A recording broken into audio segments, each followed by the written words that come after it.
अ,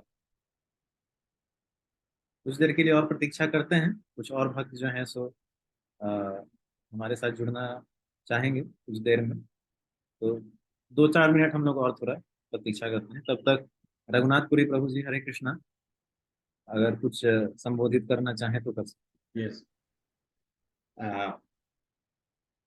हरे कृष्णा प्रभु जी। हैं। हरे कृष्णा प्रभु जी, हरे धन्यवाद। कृष्णा प्रभु। क्या आप सब लोग मेरी आवाज को सुन पा रहे हैं?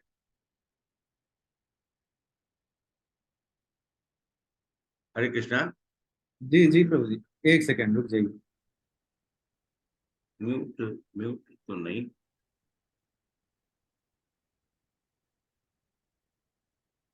हाँ। हरे कृष्णा प्रभु जी। हाँ हरे माता। कृष्ण प्रभु जी। माता जी हरे कृष्णा। ओके। आप लोगों को सुनाई दे रही है हमारी आवाज?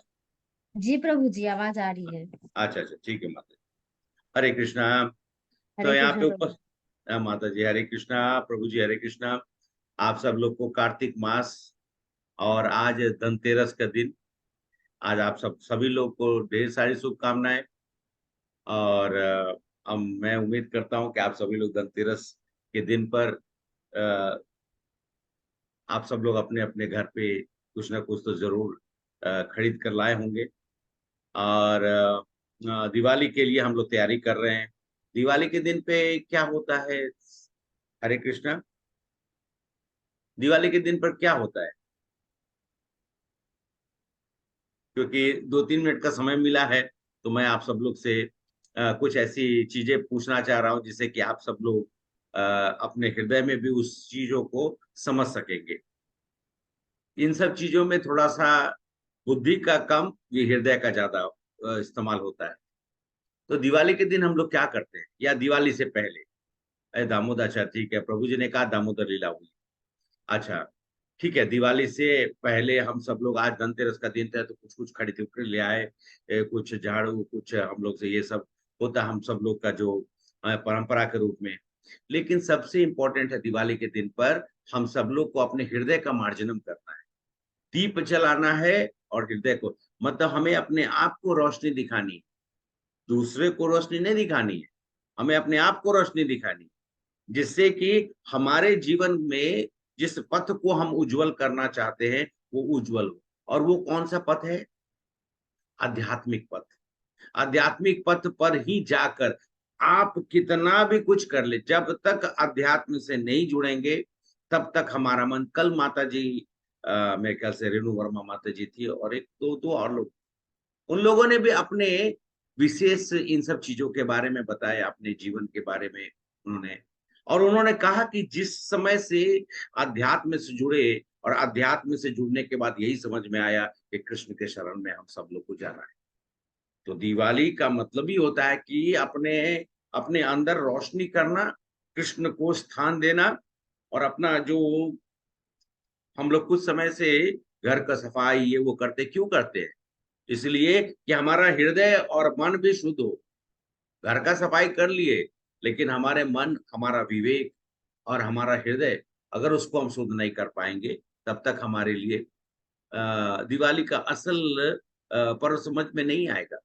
हम मैया लक्ष्मी मैया जो हैं वो कभी नहीं आती हैं जब तक घर आप कितना भी साफ कर लिए, अगर हृदय साफ नहीं है, हृदय में क्लेश है, हृदय में कलमश है, हृदय में घृणा है, हृदय में दूसरों के प्रति द्वेष है, तो कभी भी नहीं आएंगी लक्ष्मी। और लक्ष्मी जी बड़ा चंचला है, वो आके देखेंगे हाँ। तो हमें अपने मन, विवेक, बुद्धि, हृदय, सब कुछ को हमको मार्जनम करते हुए दिवाली के दिन पर, आज धनतेरस है, कल छोटी दिवाली लोग मनाते हैं, परसों बड़ी दिवाली मनाते हैं, हमारी परंपरा है। लेकिन उस परंपरा को समझने के लिए हम सब लोग फटाका फोड़ते हैं, फुलझड़ी जला लेते हैं, इतने सारे फटाका फोड़ फोड़ देते हैं। लेकिन फटाका फोड़ना कोई, उसमें कोई कोई गलती नहीं है। लेकिन हम सब लोग को असल मकसद, हमें किस चीज को फोड़ना है? हमारे अंदर के घमंड को, हमारे अंदर के बैठा हुआ उस चोर को, जो हमें हमेशा इस रास्ते पे अग्रसर, किस रास्ते पे, अध्यात्म के रास्ते पे अग्रसर होने से रोकता है। जीवन का वायु प्रदूषण होता है प्रभु जी?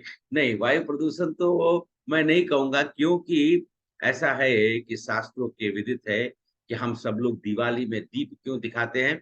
इसके पहले हमारा जो, इसके कुछ ही दिन पहले हमारा पितृ पक्ष आया था। हमारे पितृ आए थे हम सब लोग से मिलने के लिए, उन्होंने हमसे ग्रहण किया। अब उनको हम लोग दीप दिखाते हैं, रोशनी प्रज्वलित करते हैं आसमान में, जिससे कि उनको अपना रास्ता जो है वो गमन करने के लिए वो वापिस अपने लोक की ओर प्रस्थान करते हैं। तो इसलिए वो भी जरूरी है। और हम प्रजातंत्र में जब रहते हैं तो हमारे लिए हाँ ठीक है, हमें प्रदूषण करने का भी जो आपने दिनेश प्रभु आपने कहा वो बात वाजिब है, लेकिन वस्तुतः खाली प्रदूषण तो एक दिन से होती नहीं। तो कोई लोग बोलेगा कि उसमें हम बढ़ाएंगे क्यों? नहीं, बढ़ाने की बात नहीं है। कुछ हमारा रीति रिवाज है, कुछ हम सब, और वो रीति रिवाज हमारे, खासकर हमारे सनातन धर्म में बताई गई है, तो इसलिए हम लोग उसको पारंपरिक रूप से करते हैं। लेकिन वस्तुतः जो प्रभु ने कहा, और हम सब लोग अभी जो चर्चा भी कर रहे हैं, हमारा सबसे जरूरी है और सबसे सुंदर तो ये है कि आप सब लोग हमारी आज की क्लास 5वीं क्लास है प्रभु। जी जी प्रभु जी। और आज आपको आज 5वां, कल 6ठा, ये 2 दिनों पे आप 2 सुंदर विषयों पे आपका चिंतन करेंगे प्रभु के साथ में हम सब लोग। और हम इसी प्रकाश को ध्यान में रखते हुए, इस बिंदु को ध्यान में रखना है कि हमें दिवाली के लिए अपने आप को कैसे तैयार करना है। जीवन के बहुत बहुमूल्य समय गुजर गए हैं, लेकिन कोई बात नहीं है, जो भी समय हमारे पास अब उपलब्ध है उसको तो कम से कम हम सही रूप से दिवाली मनाएं। दीपावली बोलिए, दिवाली बोलिए, तो हम उसको करें। तो आज का सत्र मैं प्रभु से कहूंगा कि आग्रह करूंगा कि वो शुरू करें, और जो आज का विषय है उसके ऊपर रोशनी डालें। हरे कृष्णा प्रभु, प्लीज कंटिन्यू प्रभु जी। हरे कृष्णा। धन्यवाद, प्रणाम, बहुत बहुत धन्यवाद रघुनाथ प्रभु जी का। तो पुनः आप सभी का स्वागत है हमारे गीता रहस्य पाठ्यक्रम के 5वें सत्र में। और मैं आप सभी को बहुत बहुत बधाई देना चाहूँगा। आप सभी का आभार प्रकट करना चाहूँगा कि आप सब अभी तक जो हैं सो हमारे इस पाठ्यक्रम में जुड़े हुए हैं, सभी सत्रों में जो हैं सो उपस्थित रहे हैं। आज हमारी 5वीं सत्र है और कल हमारी आखिरी 6ठी सत्र है। तो बस आज और कल अगर आप रह गए तो गीता रहस्य में कुछ चीजें तो आप अवश्य समझ जाएंगे, और आपकी रुचि कम से कम नहीं तो इतनी बढ़ेगी कि भगवत गीता को स्वयं ग्रहण करके उसे समझने का प्रयास करें। तो कल के सत्र में हमने देखा था कि हमारे मानव जीवन का कुछ विशेष अधिकार है, और आज के सत्र में हम उसी से आगे बढ़ते हुए जो है सबसे महत्वपूर्ण जो विषय है भगवत गीता का उसको समझेंगे, यानी कि भगवान के बारे में जानेंगे। तो सबसे पहले मैं मंगलाचरण बोल करके श्री श्री राधा कृष्ण, श्री चैतन्य महाप्रभु, श्री प्रभुपाद और अपने अन्य गुरुजन और वैष्णवाचार्यों के सामने के चरण में प्रकट करता हूँ अपने प्रणाम को। ओम अज्ञानतिमिरान्धस्य ज्ञानाञ्जनशलाकया चक्षुरुन्मीलितं येन तस्मै श्रीगुरुवे नमः। श्रीचैतन्यमनोभीष्टं स्थापितं येन भूतले स्वयं रूपकदा मह्यं ददाति स्वपदान्तिकं। वन्देऽहं श्रीगुरु श्रीयुतापदकमलं श्रीगुरो वैष्णवांश्च श्रीरूपं साग्रजातं सहगण रघुनाथान्वितं तं सजीवं साद्वैतं सावधूतं परिजनसहितं कृष्ण चैतन्य देवं श्री राधा कृष्ण पादान् सगण ललिता श्री विशाखान्वितांश्च। हे कृष्ण करुणा सिंधु दीनबंधु जगतपते गोपेश गोपिका कांत राधा कांत नमोस्तुते। तप्त कांचन गौरांगी राधे वृंदावनेश्वरी वृषभानुसुते देवी प्रणमामि हरिप्रिये। वाञ्छाकल्पतरुभ्यस्य कृपा सिन्धुभ्य एव च पतितानां पावनेभ्यो वैष्णवेभ्यो नमो नमः। नमो विष्णुपादाय कृष्णप्रेष्ठाय भूतले श्रीमते भक्तिवेदान्त स्वामिनिधि नामिने। नमस्ते सारस्वते देवे गौरवाणी प्रचारिणे निर्विशेष शून्यवादी पाश्चात्य देशतारिणे।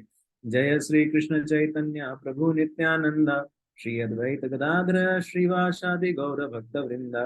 हरे कृष्णा कृष्ण कृष्णा हरे हरे, हरे राम राम राम हरे हरे। हरे कृष्ण। श्री प्रभुपाद की जय। धन्यवाद, प्रणाम। हरे कृष्णा प्रभु जी, धन्यवाद, प्रणाम। सभी हरे भक्त, कृष्णा प्रभु जी, दंडवत प्रणाम। प्रणाम माता जी, हरे कृष्णा। सभी भक्तों का स्वागत है। और जैसा कि मैंने अभी बताया कि आज का हमारा चर्चा का जो विषय है वो बहुत सुंदर विषय है, यानी कि भगवान के ऊपर में आज हम चर्चा करने जा रहे हैं।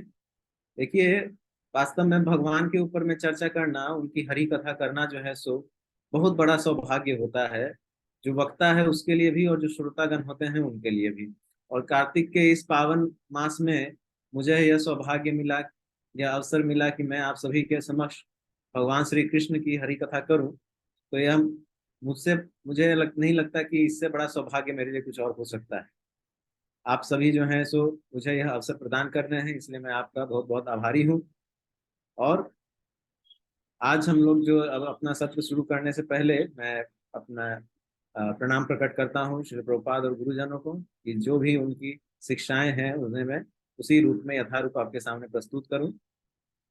तो कल की सत्र में हमने देखा कि जीव का कुछ विशेष अधिकार है मानव जीवन में। तो कोई एक भक्तजन जो कल थे वो यह बता सकें कि क्या उन्होंने जाना, क्या समझा, और कल के सत्र में हमने क्या चर्चाएं की।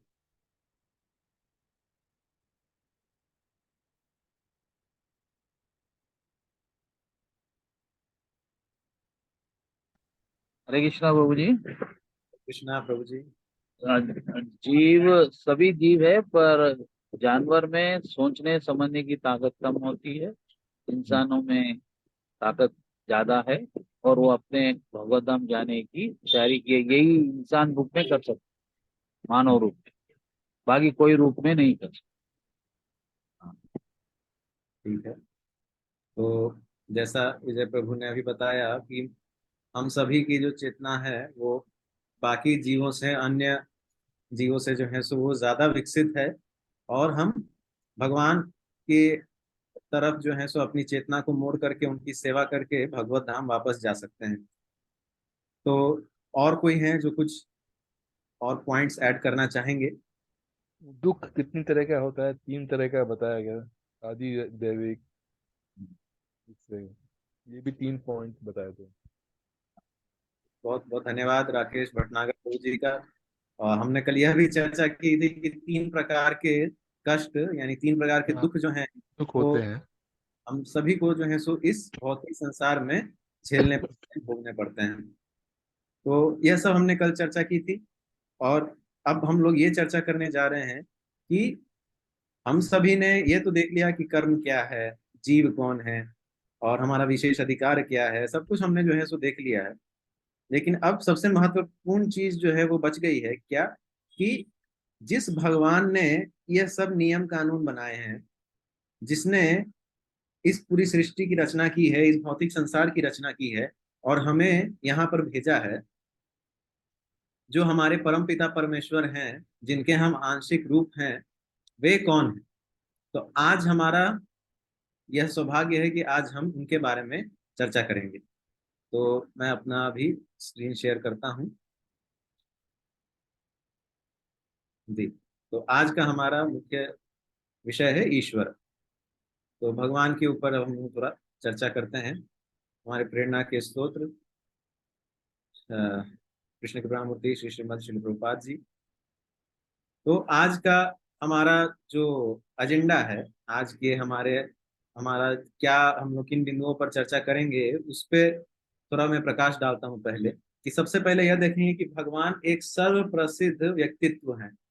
यह ठीक है, यह बहुत लोगों को मालूम है कि हाँ भगवान है तो सर्व प्रसिद्ध व्यक्ति होंगे, लेकिन क्यों है? दूसरा प्रश्न, क्या भगवान होते हैं? तो लोगों के यह प्रश्न बहुत आम है कि भगवान होते हैं या नहीं, और भूत प्रेत पिशाच होते हैं कि नहीं, भगवान का अर्थ क्या है, भगवान को देखने के लिए दृष्टि कैसे मिलती है, कि मतलब कोई एक दिव्य दृष्टि हमें मिल जाए जिससे हम भगवान को देख सकें, ऐसा कोई उपाय है या नहीं? भगवान के बारे में हम लोग ज्ञान जो है किस प्रकार प्राप्त कर सकते हैं, और वह ज्ञान जो है हमें क्या दर्शाता है, ज्ञान प्राप्त करने के तरीके क्या क्या हैं, और शास्त्र हमारी माता के समान। तो शास्त्र हमारी माता के समान है, यह स्टेटमेंट, यह जो वाक्य मैं बोल रहा हूँ, यह बहुत महत्वपूर्ण है। ये मैं आगे बताऊंगा आपको, ठीक है। तो सबसे पहले हम लोग पहले बिंदु पर चर्चा करते हैं कि भगवान जो एक सर्वप्रसिद्ध व्यक्ति, ठीक, तो सर्वप्रसिद्ध क्यों है? अच्छा, कोई एक ऐसा व्यक्ति हो जो कि विश्व प्रसिद्ध हो, जिसको विश्व में हर एक लोग कहीं ना कहीं जानते हो, ऐसा कोई एक है? कोई भी एक ऐसा व्यक्ति हो हमारे अभी इस संसार में जिसको हर एक व्यक्ति कहीं ना कहीं जानता हो?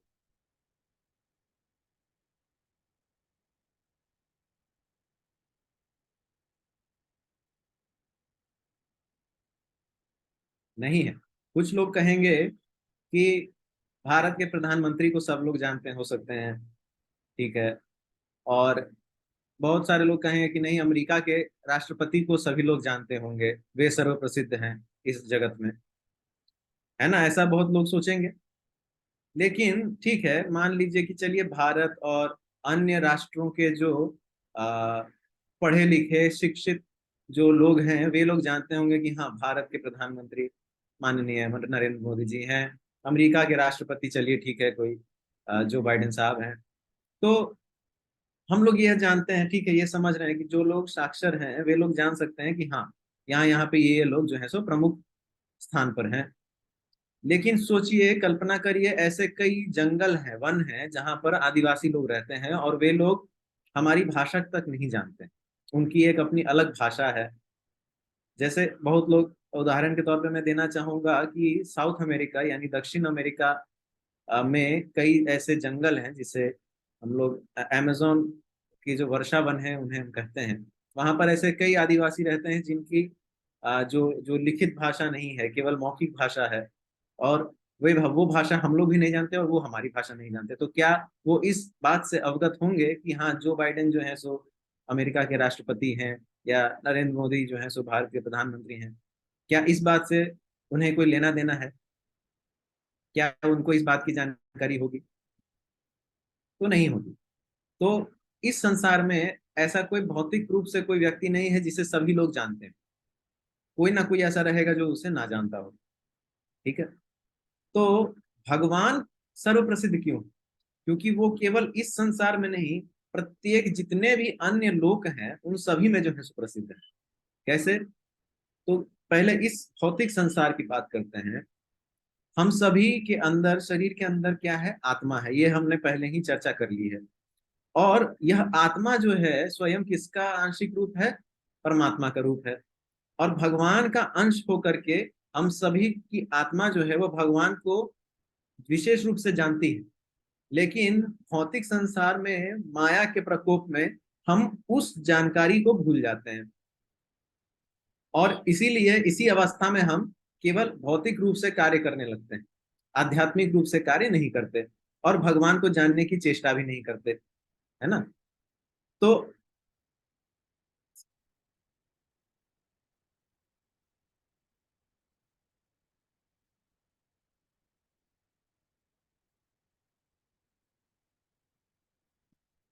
जी हाँ, तो हम लोग भगवान को जानने की चेष्टा नहीं करते। क्यों? क्योंकि माया के प्रकोप में हमारी जो आत्मा है वो क्या हो जाती है? वो भगवान से विमुख हो जाती है। लेकिन आत्मा वास्तविक रूप में भगवान को अच्छी तरह से जानती है। अब सोचिए कि इस जगत में जितने भी लोग हैं सभी के भीतर आत्मा है, और कहीं ना कहीं वे सभी जो है सो भगवान से जुड़े हुए हैं, है ना। तो हम लोग क्या समझते हैं कि हम सभी भगवान से जुड़े हुए हैं, और भगवान से जुड़ने के बावजूद भी हम लोग उनको नहीं जानते हैं, क्योंकि माया का प्रकोप। और जब हम लोग माया के प्रकोप से निकल करके भगवान को जानेंगे तब समझ में आएगा कि ये तो वही है जिनसे हम आए हैं। तो इसीलिए इस लोक में सर्वप्रसिद्ध केवल एक ही व्यक्ति है, और वो है भगवान। और अन्य लोकों में जहाँ देवी देवता और अनेकों गंधर्व, अप्सराएं, अलग अलग जीव रहते हैं, वहां पर भी उनके भीतर भी आत्मा होती है, और वे भी जो है सो भगवान के ही अंश। तो वे भी जो है सो भगवान से परिचित हैं। तो इसीलिए सर्व प्रसिद्ध कोई व्यक्ति है तो कोई वो एक ही है, और कौन है? भगवान श्री कृष्ण है। ठीक है, तो ये हमने जाना, ठीक है, कि सर्व प्रसिद्ध कौन है? तो भगवान श्री कृष्ण है। अच्छा, वे समस्त जितने भी लोग हैं सभी के पालनहार हैं। ऐसा नहीं कि केवल इस जगत के, अन्य लोगों के भी पालनहार वही है। जितने भी मनुष्य जीव हो, देवता हो, गंधर्व हो, भूत प्रेत पिशाच हो, पितृलोक के हमारे अपने पूर्वज पितृ हो, उन सभी के पालनहार वही है ना। तो इसीलिए हम उनको जानते हुए भी नहीं जानते, भूल जाते हैं। और जब हम उनसे विमुख होते हैं तो हम उनके अस्तित्व पर संदेह करते हैं, यह सोचने लगते हैं कि भगवान होते हैं या नहीं। यानी कि हमारा दूसरा प्रश्न। तो भगवान को के बारे में हम सभी चर्चा करते हैं, लेकिन क्या है, अलग अलग रूप से चर्चा होती है। ठीक है, मान लिया कि सर्व प्रसिद्ध हैं और सभी लोग चर्चा करने के इच्छुक होते हैं, लेकिन सब लोग अलग अलग प्रकार से कैसे चर्चा कर सकते हैं जब व्यक्ति एक ही है? तो क्यों? क्योंकि हम सभी की जानकारी के अनुसार जो है सो हम लोग चर्चा करते हैं। जो व्यक्ति आस्तिक है, भगवान में मानने वाला है, वो केवल उनकी महिमा के बारे में चर्चा करता है कि हाँ, भगवान ने यह कार्य किए, भगवान जो है सो हमारे पालनहार हैं, वे हमारे हितैषी हैं, हम सभी के परमपिता हैं, केवल उनकी महिमा गाते हैं। जो लोग नास्तिक होते हैं वे अलग अलग रूप से चर्चा करते हैं। कैसे? कि भगवान पक्षपाती हैं और भगवान बुरे हैं, मुझे अपने जीवन में भगवान की आवश्यकता नहीं है, मैं एक वैज्ञानिक हूँ, मुझे सबूत चाहिए, ये वो। तो ये सब कुछ जो है सो हम लोग भगवान के बारे में चर्चा करते हैं। ठीक है, तो कैसे? कि क्योंकि हमें भगवान में श्रद्धा नहीं है, हम उनके बारे में जानते नहीं है, हम उनमें मान नहीं रहे। तो जो नास्तिक लोग हैं वे ऐसा ही सोचते हैं। तो जैसा कि मैंने कहा कि माया का प्रकोप में हम उन्हें भूल जाते हैं और उन पर संदेह करने लगते हैं कि वो वास्तविक रूप में अस्तित्व में है या नहीं है। ठीक है, तो सर्व प्रसिद्ध होने के बावजूद भी ये चीजें हमारे साथ होती हैं। अच्छा, तो क्या भगवान होते हैं? ठीक है, तो हम लोग यहाँ पर अलग अलग चित्र देख रहे हैं। जैसे कि ये चित्र मोनालिसा का चित्र है, यह चित्र ताजमहल का है, या जो आपको बल्ब दिख रहा है, हाँ चलिए ठीक है, बिजली का बल्ब है, ये शाहजहां वगैरह वगैरह लोग सब हैं। ठीक है, तो हम सभी इनको देख रहे हैं और इनको जान पा रहे हैं। ठीक है, कि हाँ ये वो है। ठीक है, लेकिन जब हम इन चित्रों को देखेंगे तो हम ये भी पाएंगे कि हाँ, भगवान यहाँ पर भी जो है सो कि मतलब कुछ तो है, स्फिंक्स है, कोलोसियम है वगैरह वगैरह। क्यों? क्योंकि हमें इनके बारे में कुछ ना कुछ जानकारी है। हम इनको जो है सो अलग अलग रूप से समझ भी सकते हैं कि हाँ, ये मिस्र सभ्यता से जुड़ी हुई है, ये रोमन सभ्यता से जुड़ी हुई है। लेकिन हम क्या जानते हैं, जब भगवान को देखने जाते हैं तो क्या होता है, हम भगवान पे ही पहले संदेह करते हैं कि अरे ये तो भगवान नहीं है, ये तो बस ऐसे ही मूर्ति बना करके रख दिया, पत्थर। तो हम लोग जब सामने वाली प्रत्यक्ष रूप से चीजों को देख करके जब उनको जान सकते हैं, तो भगवान को जब देखते हैं तो उनको क्यों नहीं मान सकते? यही प्रश्न एक बार जो है आइजैक न्यूटन और उसके मित्र से जुड़ी हुई है।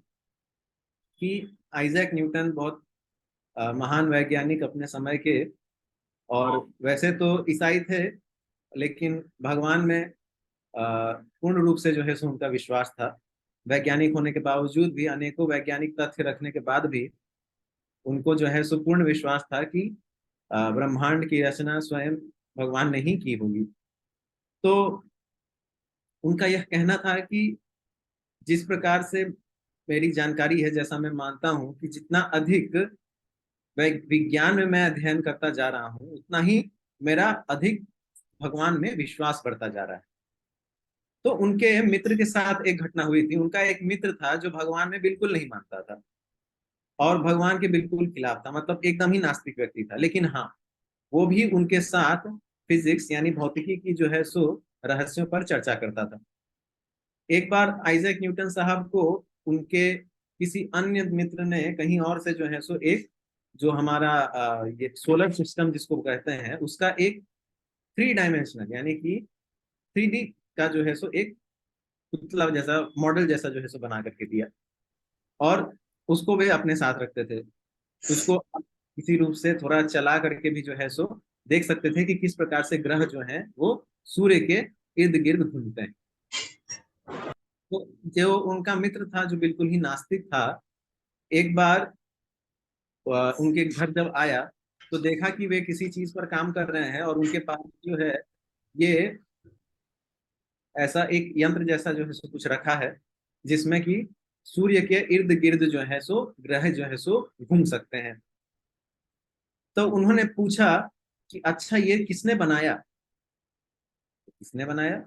आइजैक न्यूटन साहब ने बोला किसी ने नहीं बनाया।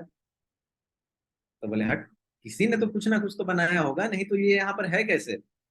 ये इतना सुंदर है, ऐसे ग्रह जो है सो आपस में घूम रहे हैं इर्द गिर्द सूर्य के, देखने में कितना सुंदर लग रहा है, बिल्कुल ही अविश्वसनीय लग रहा है। तो किसी ने तो बनाया होगा, किसी ने इसकी रचना की होगी। तो उस पर न्यूटन साहब जो है सो अपने मित्र को क्या कहते हैं कि तुम इस छोटे से रूप को, रूपांतरण को देख करके तुम यह कह रहे हो कि इसकी रचना किसी ना किसी ने तो अवश्य की होगी, लेकिन जब ब्रह्मांड के तथ्यों पर मेरे साथ चर्चा करते हो और जो खुद अपने आंखों से जब ब्रह्मांड को तुम देखते हो, तब तुम्हें जो है इस बात पर विश्वास नहीं होता कि उसकी भी रचना किसी ने की होगी, कोई तो होगा जिसने इसकी रचना की होगी। तब फिर उसने जो है सो इस बात को माना कि हाँ, वास्तविक रूप में तुम सही कह रहे हो और मैं ही गलत हूँ, कि कहीं ना कहीं तो किसी ना किसी ने रचना की होगी। तो इस प्रकार से हम समझ सकते हैं कि भौतिक रूप से जो लोग प्रगति कर चुके हैं या कर रहे हैं, वे भी कहीं ना कहीं ईश्वर को मानते हैं और उनके अस्तित्व पर संदेह नहीं करते, बल्कि हमेशा जो है सो उनका, उनके लिए आभार प्रकट करते हैं कि जो भी उन्हें प्राप्त हुआ है वो उन्हीं की दया दृष्टि से हुआ है। तो ऐसा एक ये उदाहरण था बस कि कैसे जो है सो न्यूटन और उसके मित्र के साथ में जो है सो एक घटना हुई है।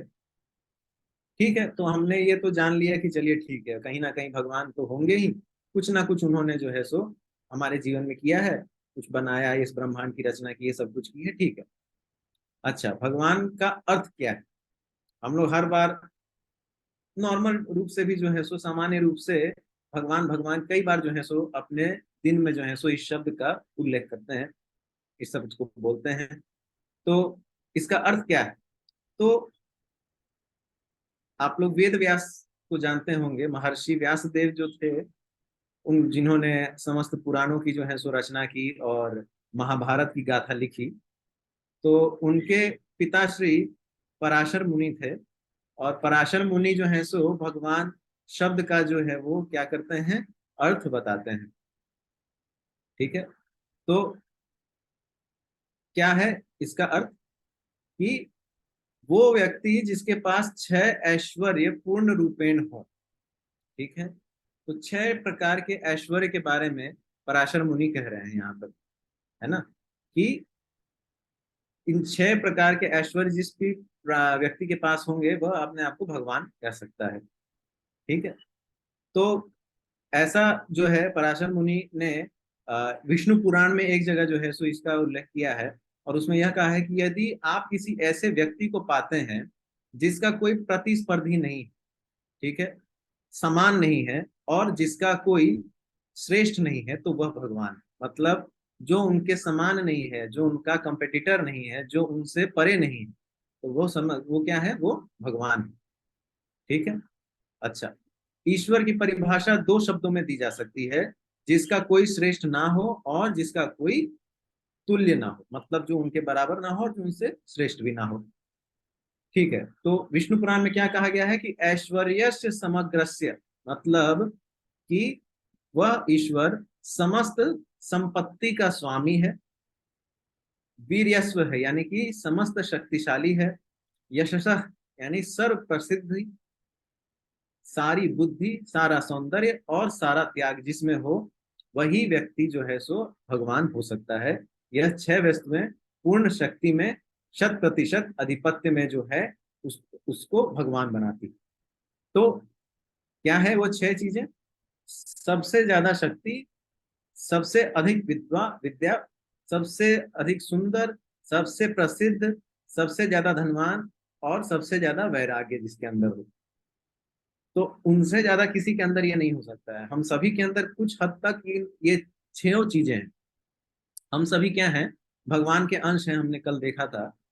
तो हमारे अंदर भी उनकी कुछ जो है सो गुण जो है सो कुछ कुछ मात्रा में होगी, है ना। क्षमा करिएगा। तो कुछ कुछ मात्रा में हमारे अंदर भगवान के हैं सारे गुण, है ना।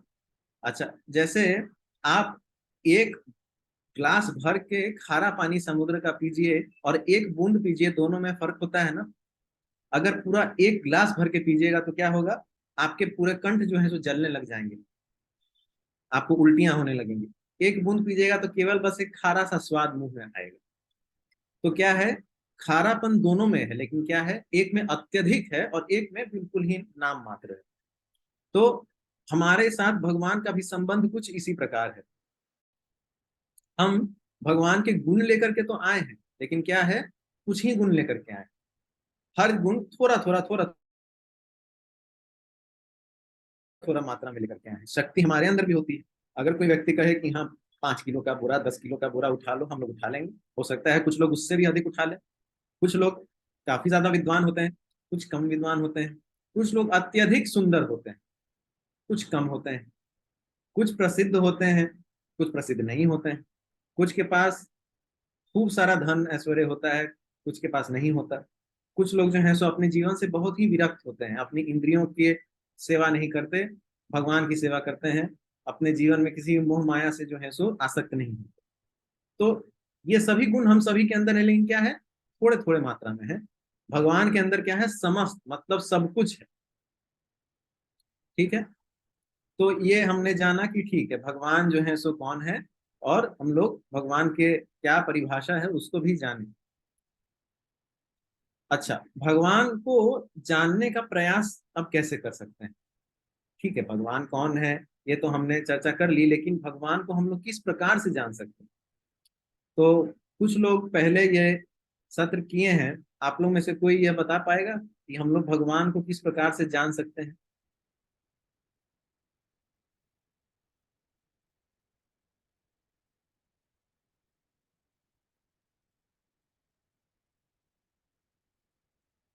ठीक है, मैं बताता हूँ। तो 3 प्रकार से जो है सो जानने का प्रयास हम लोग कर सकते हैं। प्रत्यक्ष प्रमाण, अनुमान प्रमाण और शब्द प्रमाण। ये 3 माध्यम है जिससे हम भगवान को जान सकते हैं। अच्छा, एक मैं आपको अभी एक चित्र दिखाता हूँ। इस चित्र को देखिए। इस चित्र में जितने भी लोग हैं वे सभी आंख बंद करके क्या कर रहे हैं, एक हाथी के अलग अलग अंगों को जो है सो स्पर्श कर रहे हैं। तो हाथी के अलग अलग अंगों को अलग अलग व्यक्ति स्पर्श करके अलग अलग चीजें जो है सो सोच रहा है। देखिए, तो क्या है, जो थोड़ा मैं जूम करके दिखाता हूँ। देखिए कि जो यह व्यक्ति है जो सूंड पकड़ा है, वह ऐसा सोच रहा है कि यह एक सांप है, सर्प है। जो हाथी के दांतों को पकड़ा है उसे लग रहा है यह किसी प्रकार का बाण है, जो तीर होता है, तीर धनुष वाला बाण वो है। जो उसके कानों को पकड़ा है उसे लग रहा है कि अरे ये तो किसी प्रकार का कुल्हाड़ी सामान लग रहा है। जो उसके पेट पर हाथ रखा है उसे ऐसा लग रहा है कि यह कोई दीवार से। जो पैर पकड़ा है उसे लग रहा है यह वृक्ष का कोई तना है। और जो पूंछ पकड़ा है उसे कुछ रस्सी के समान लग रहा है। तो हर किसी ने अलग अलग प्रकार से जो है सो क्या किया है, एक ही हाथी को अलग अलग स्थान पर जो है सो स्पर्श किया है। लेकिन क्या हो रहा है कि सभी का जो समझ है वो अलग अलग है, सभी अलग अलग रूप से समझ रहे हैं। कोई भी एक पूर्ण रूप से नहीं बता सकता कि हाँ ये एक हाथी है, सभी लोग अलग अलग चीजें जान रहे हैं। तो इससे हमें क्या पता चलता है, यह एक बहुत अच्छा उदाहरण है समझने का कि हम सभी जो है सो भगवान को किसी न किसी रूप में जानने का प्रयास कर रहे हैं। लेकिन क्या होता है कि हम जानने के प्रयास में पूर्ण रूप से उनको नहीं जान पाते। थोड़ा बहुत कुछ जो जान लिए उससे हम कुछ अलग ही सोच बैठते हैं। तो जब हम उनको पूर्ण रूप से जानेंगे तब हमें समझ में आएगा अच्छा ये भगवान। अगर हम उनको थोड़ा सा ही जानेंगे तो हम समझेंगे कि वही कुछ और ही है। ठीक है, हम उनके बारे में पूर्ण रूप से नहीं जानकारी ले पाएंगे। जैसे कुछ लोग ये सोचते हैं कि भगवान एक ब्रह्म ज्योति है, ब्रह्म है, केवल एक प्रकाश है। तो उस प्रकाश को केवल अगर हम मान लें तो क्या होगा, हम भगवान को पूर्ण रूप से जान नहीं पाएंगे।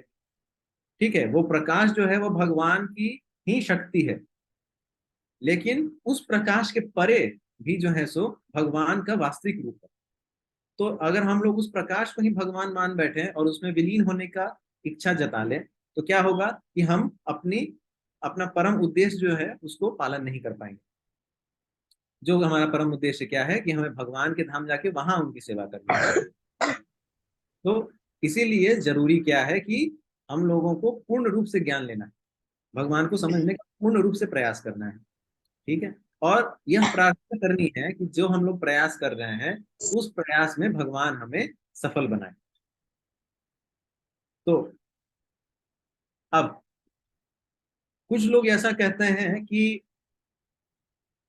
तर्क से, जैसे मैंने कल आप लोगों को बताया कि तर्क करना चाहिए और तर्क करके हमें प्रश्न उत्तर करना चाहिए, किसी भी व्यक्ति से प्रश्न पूछना चाहिए, अलग अलग जैसा भी हो अपने समझ के अनुसार।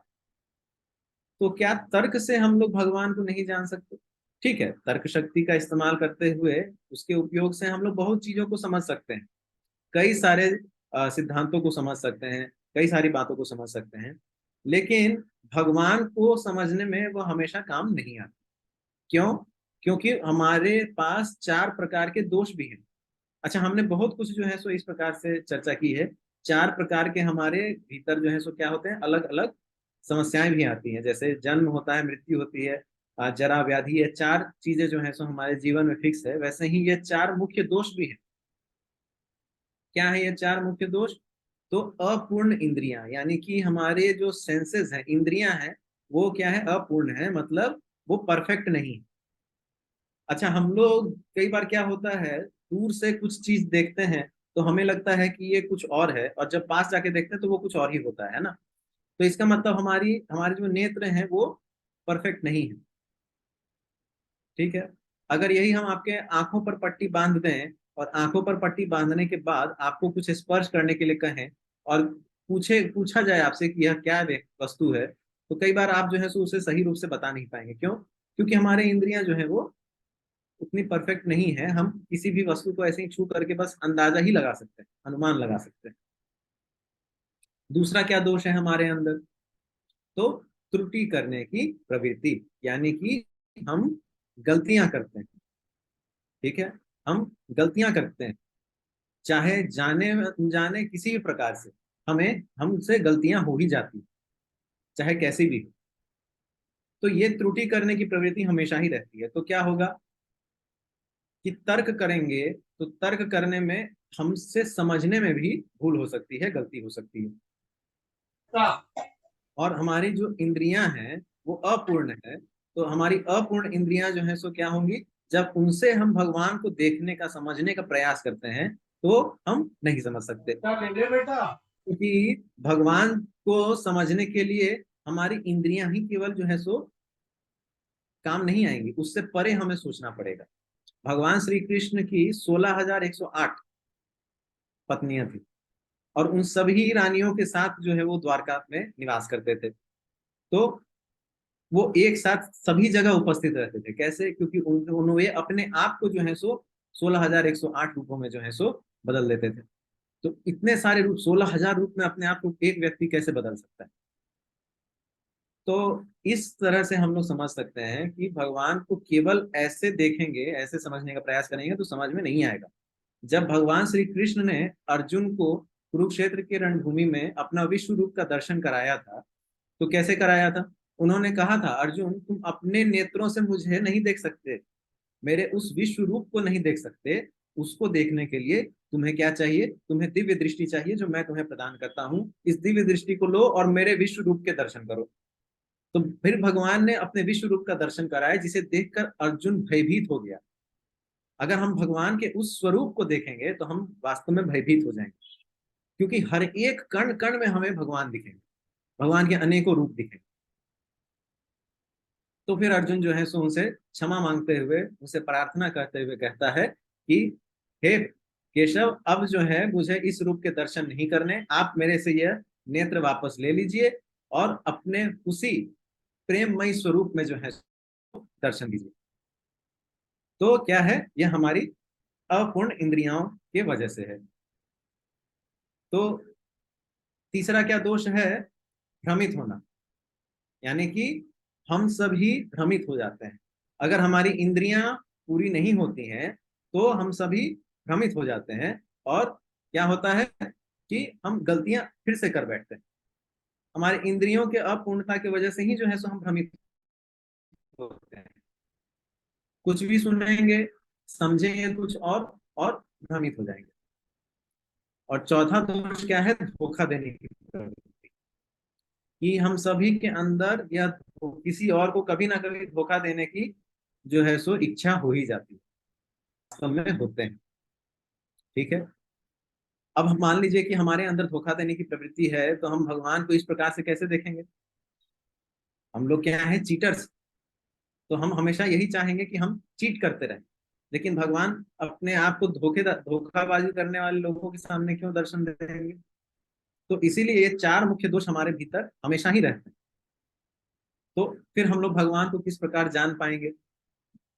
तो उसके लिए हमारे पास तीन तरीके हैं जो मैंने आपको बताया: प्रत्यक्ष प्रमाण, अनुमान प्रमाण और शब्द प्रमाण। तो प्रत्यक्ष प्रमाण क्या होता है? प्रत्यक्ष रूप से अनुभूति करना जो है सो प्रत्यक्ष प्रमाण है। अनुमान प्रमाण क्या है कि किसी भी शिक्षा के आधार पर हम लोग जो है सो सिद्धांत जो है सो एकत्रित करते हैं, और उसके बलबूते पर हम लोग अनुमान लगाते हैं, सोचते हैं कि अच्छा हाँ ये हो सकता है। और शब्द प्रमाण क्या होता है? किसी प्रमाणिक अधिकारी गुरु से हम लोग उनके शब्दों को सुन करके जो है सो जानकारी प्राप्त करते हैं। तो ये तीन तरीके।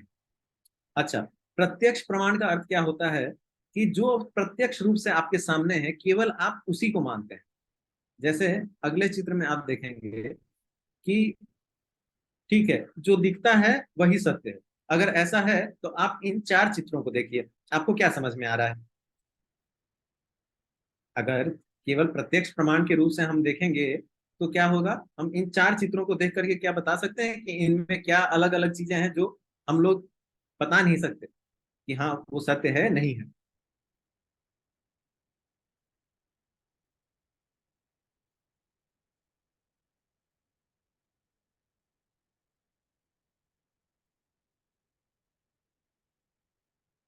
जैसे आप इस अ, जल से भरे इस ग्लास में देखिए, यहाँ पर इसमें व्यक्ति ने पेंसिल डाला है, लेकिन ये अलग अलग दिख रहा है। यहाँ कुछ और दिख रहा है, इधर कुछ और दिख रहा है। तो ये हमारे प्रत्यक्ष प्रमाण का जो है सो एक तोड़ है कि दिख रहा है लेकिन है कि नहीं पता नहीं। अब उसके ऊपर हम लोग अलग अलग सिद्धांत दे सकते हैं जो वैज्ञानिक देते हैं, लेकिन ये चीज जो है सो हम मानेंगे कि हाँ जो दिख रहा है वो सत्य नहीं है। जो इस व्यक्ति ने यहाँ पर चित्र बनाया है अंग्रेजी वाई का, उसको देख करके हमें क्या लग रहा है कि ये 3D है, 3 डायमेंशनल रूप से बनाया गया है ना। और बाकी दो अन्य चित्रों में भी ऐसा ही कुछ प्रतीत हो रहा है। तो ये हम लोग मानेंगे कि हम पूर्ण निरपेक्ष ज्ञान भौतिक इंद्रियों के माध्यम से प्राप्त नहीं कर सकते, क्योंकि हमारी इंद्रियां जो है वो अपूर्ण है। हम अपने नेत्रों पर कितना भरोसा कर सकते हैं, है ना। तो भौतिक इंद्रियों के माध्यम से हम कुछ ज्ञान नहीं प्राप्त कर सकते।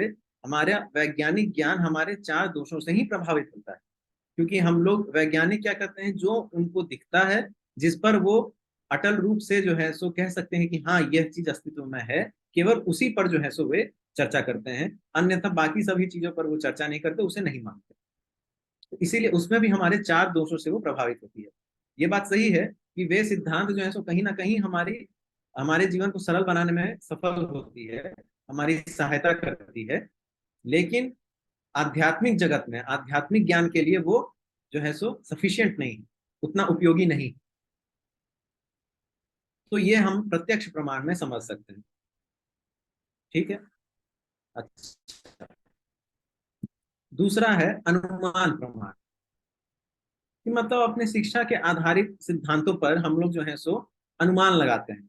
जैसे कि शायद ऐसा रहा होगा या वैसा रहा होगा, पता नहीं। क्या करते हैं हम लोग? स्पेक्यूलेशन जिसको बोलते हैं अंग्रेजी में, कि ऐसा हुआ होगा कि हाँ हम लोग जो है सो कहीं किसी तौर पर जो है सो वानरों से जो है सो इवोल्यूशन जिसको बोलते हैं, विकास होते हुए हम लोग आज जो है सो मनुष्य बने हैं। तो इसका कोई सीधा सीधा जो है सो या ये कोई तथ्य नहीं है, केवल जो है सो हम लोग मानसिक रूप पर सोच करके, उस पर विचार करके ऐसा सिद्धांत जो है सो दिया है। लेकिन हमारे शास्त्र क्या कहते हैं कि ये सब बकवास है, मनुष्य अलग योनि ही है। तो इसीलिए विज्ञान में ऐसे कई सारी चीजें जो हैं वो हमारे चार दोषों से प्रभावित होती है। तो ये हुआ अनुमान प्रमाण। हम लोग केवल अनुमान लगाते हैं कि हाँ ऐसा हुआ होगा या ऐसा हो सकता है, पूर्ण रूप से हमें ज्ञान नहीं होता है। ऐसा कई सारा वैज्ञानिक जो है सो सिद्धांत है जिसपे अनुमान करके जो है सो उस सिद्धांत को जो है सो विश्व में जो है सो बताया गया, और बाद में उसमें त्रुटियां जो है सो मिली तो उसे जो है सो सुधारा गया। तो क्या होता है, केवल हम लोग अनुमान करते हैं और अनुमान मात्र से हमें पूर्ण ज्ञान नहीं मिलता है। तो पूर्ण ज्ञान कहाँ से मिलता है? हमें शब्द प्रमाण से मिलता है। यानी कि कोई किसी से अगर हम सुन करके आते हैं, तो हम लोग सुन रहे हैं किसी से अगर, तो किससे सुनना जो है सो हमें लगेगा कि हाँ जो हम सुन रहे हैं वो उचित है या नहीं है, उचित ज्ञान है या नहीं है। तो किसी प्रामाणिक अधिकारी से सुनना पड़ेगा ना। प्रामाणिक मतलब कि जो खुद जो है उसका अध्ययन करके और वास्तविक सत्य जानता हो और फिर आपको वो ज्ञान दे, वही प्रामाणिक अधिकारी है। और उसी से हम ये सब जानकारी ले सकते हैं। तो आध्यात्मिक जगत की जानकारी जो है, भगवान की जानकारी हमें वैसे ही मिलती है। हमारे शास्त्रों की जानकारी पहले उसी माध्यम से दी जाती थी। हम लोग आज जो है सो लिख लिख करके पढ़ने का प्रयास करते हैं, लेकिन आदिकाल से जो भी शास्त्रीय ज्ञान था वो ज्ञान किस प्रकार दिया जाता था? तो मौखिक रूप से दिया जाता था। गुरुजन मौखिक रूप से वेदों का उच्चारण करते थे, अन्य शास्त्रों का उच्चारण करते थे। जो उनके शिष्य होते थे उसको अपने कानों में ग्रहण करके अपने हृदय में बसाते थे, और फिर आगे चल करके उसी का उच्चारण करके अपने शिष्यों को वो ज्ञान देते थे। तो ये शब्द शब्द शब्द के माध्यम से जो है सो ये ज्ञान जो है सो ट्रांसफर होता था। तो ये प्रामाणिक रूप था उस समय का। आज जो है हम लोग उससे उस चीज को जो है सो अपना नहीं सकते, क्योंकि हम सुन करके उतनी चीजों को याद नहीं रख सकते। तो इसीलिए हमें लिखना पड़ता है। तो इस शब्द प्रमाण से हम क्या सीख सकते हैं? तो जितने भी आध्यात्मिक ज्ञान है हमें इस शब्द प्रमाण से ही पूर्ण रूप से मिल सकते हैं। क्यों? क्योंकि जिस गुरु से हम शिक्षा ले रहे हैं, अगर वो गुरु प्रामाणिक है तो वो वास्तविकता से हमारा बोध कराएगा, जो हमारा वास्तविक सत्य है उससे बोध कराता है। अच्छा ठीक है, अगर एक छोटा बच्चा है उसका अभी अभी जो है सो जन्म हुआ है और उसने अपने पिता को देखा नहीं है, ठीक है। उसके पिता हो सकते हैं कहीं बाहर रहते हो, कहीं दूसरे राष्ट्र में रहते हो। जब वे वापस आएंगे हो सकता है वह बालक थोड़ा बड़ा हो गया हो और यह पूछे कि पिता कौन है, यह जो व्यक्ति आया है ये कौन है। नए व्यक्ति को देख करके बच्चा रोता है, उसके पास जाना नहीं चाहता है।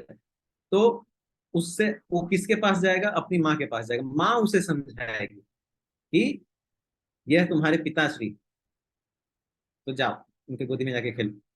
तो ऐसा जो है सो माँ सिखाती है ना। तो ये शब्द के माध्यम से सिखा रही है ना।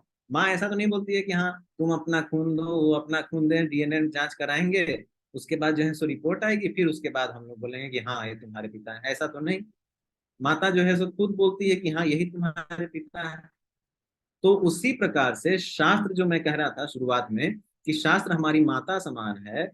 क्यों? क्योंकि हम शास्त्रों से पूछते हैं कि हमारे पिता कौन है, और हमारे पिता कौन है? भगवान श्री कृष्ण। तो जब शास्त्र से पूछेंगे तो हमें भगवान के बारे में, अपने पिताजी के बारे में पता चलेगा, अपने परम पिता के बारे में पता चलता है। और शास्त्र को अध्ययन कैसे करेंगे? तो किसी प्रामाणिक गुरु से सुन करके। ठीक है, यहां तक किसी को कुछ पूछना है या मैं आगे बढ़ूं?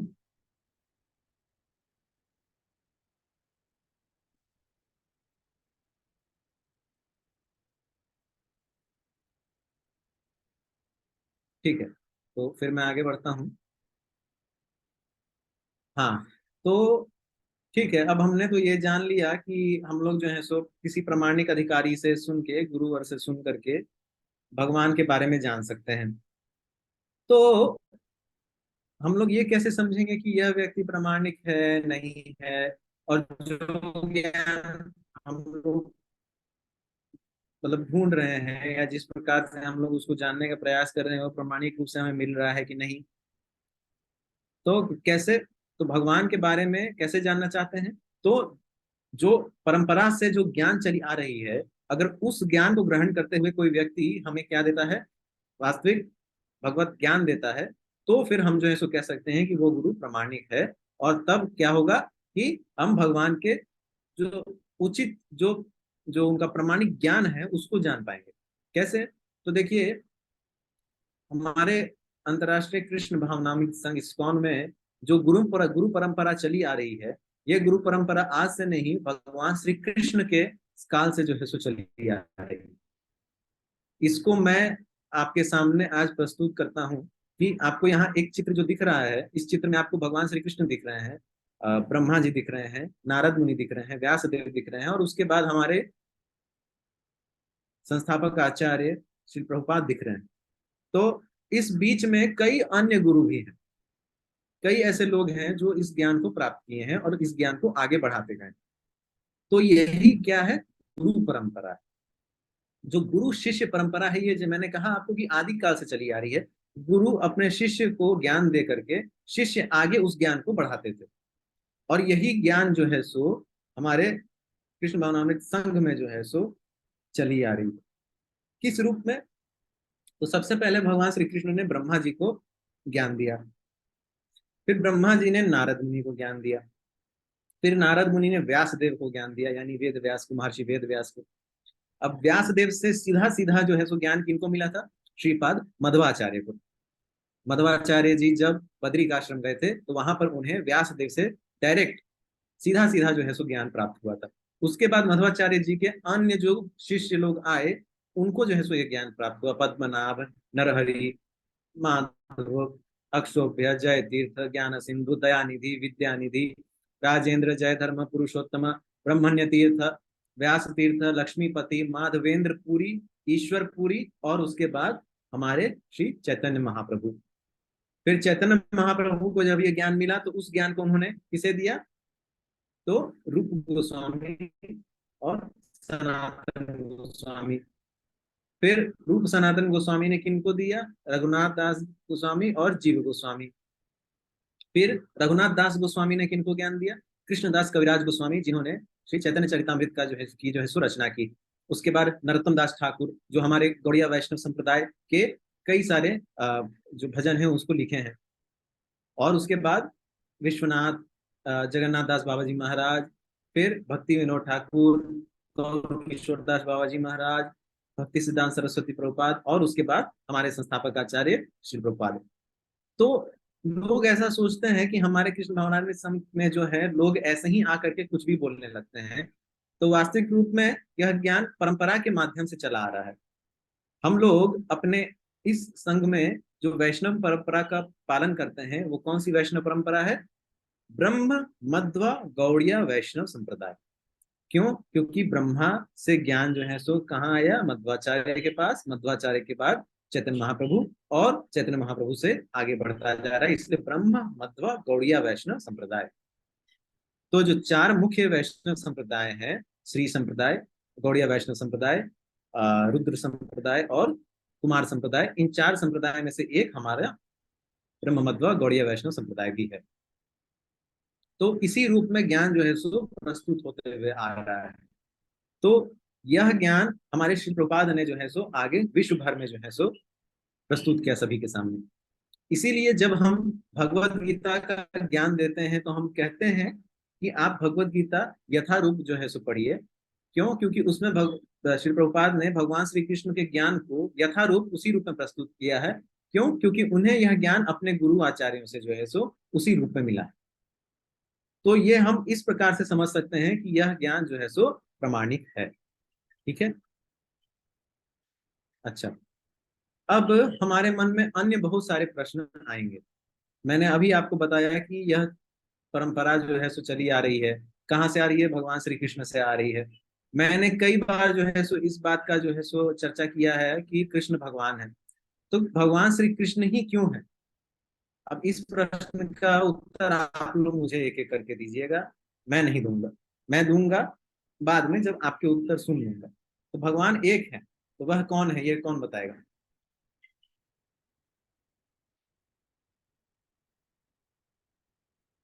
बताइए।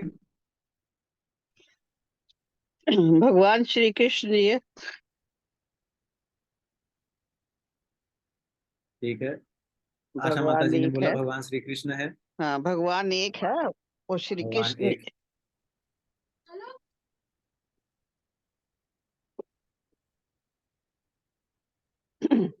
जी माता जी, आपने कहा भगवान श्री कृष्ण है और एक ही है। कोई और इस पे कुछ बोलना चाहे, कुछ और टिप्पणी देना चाहे?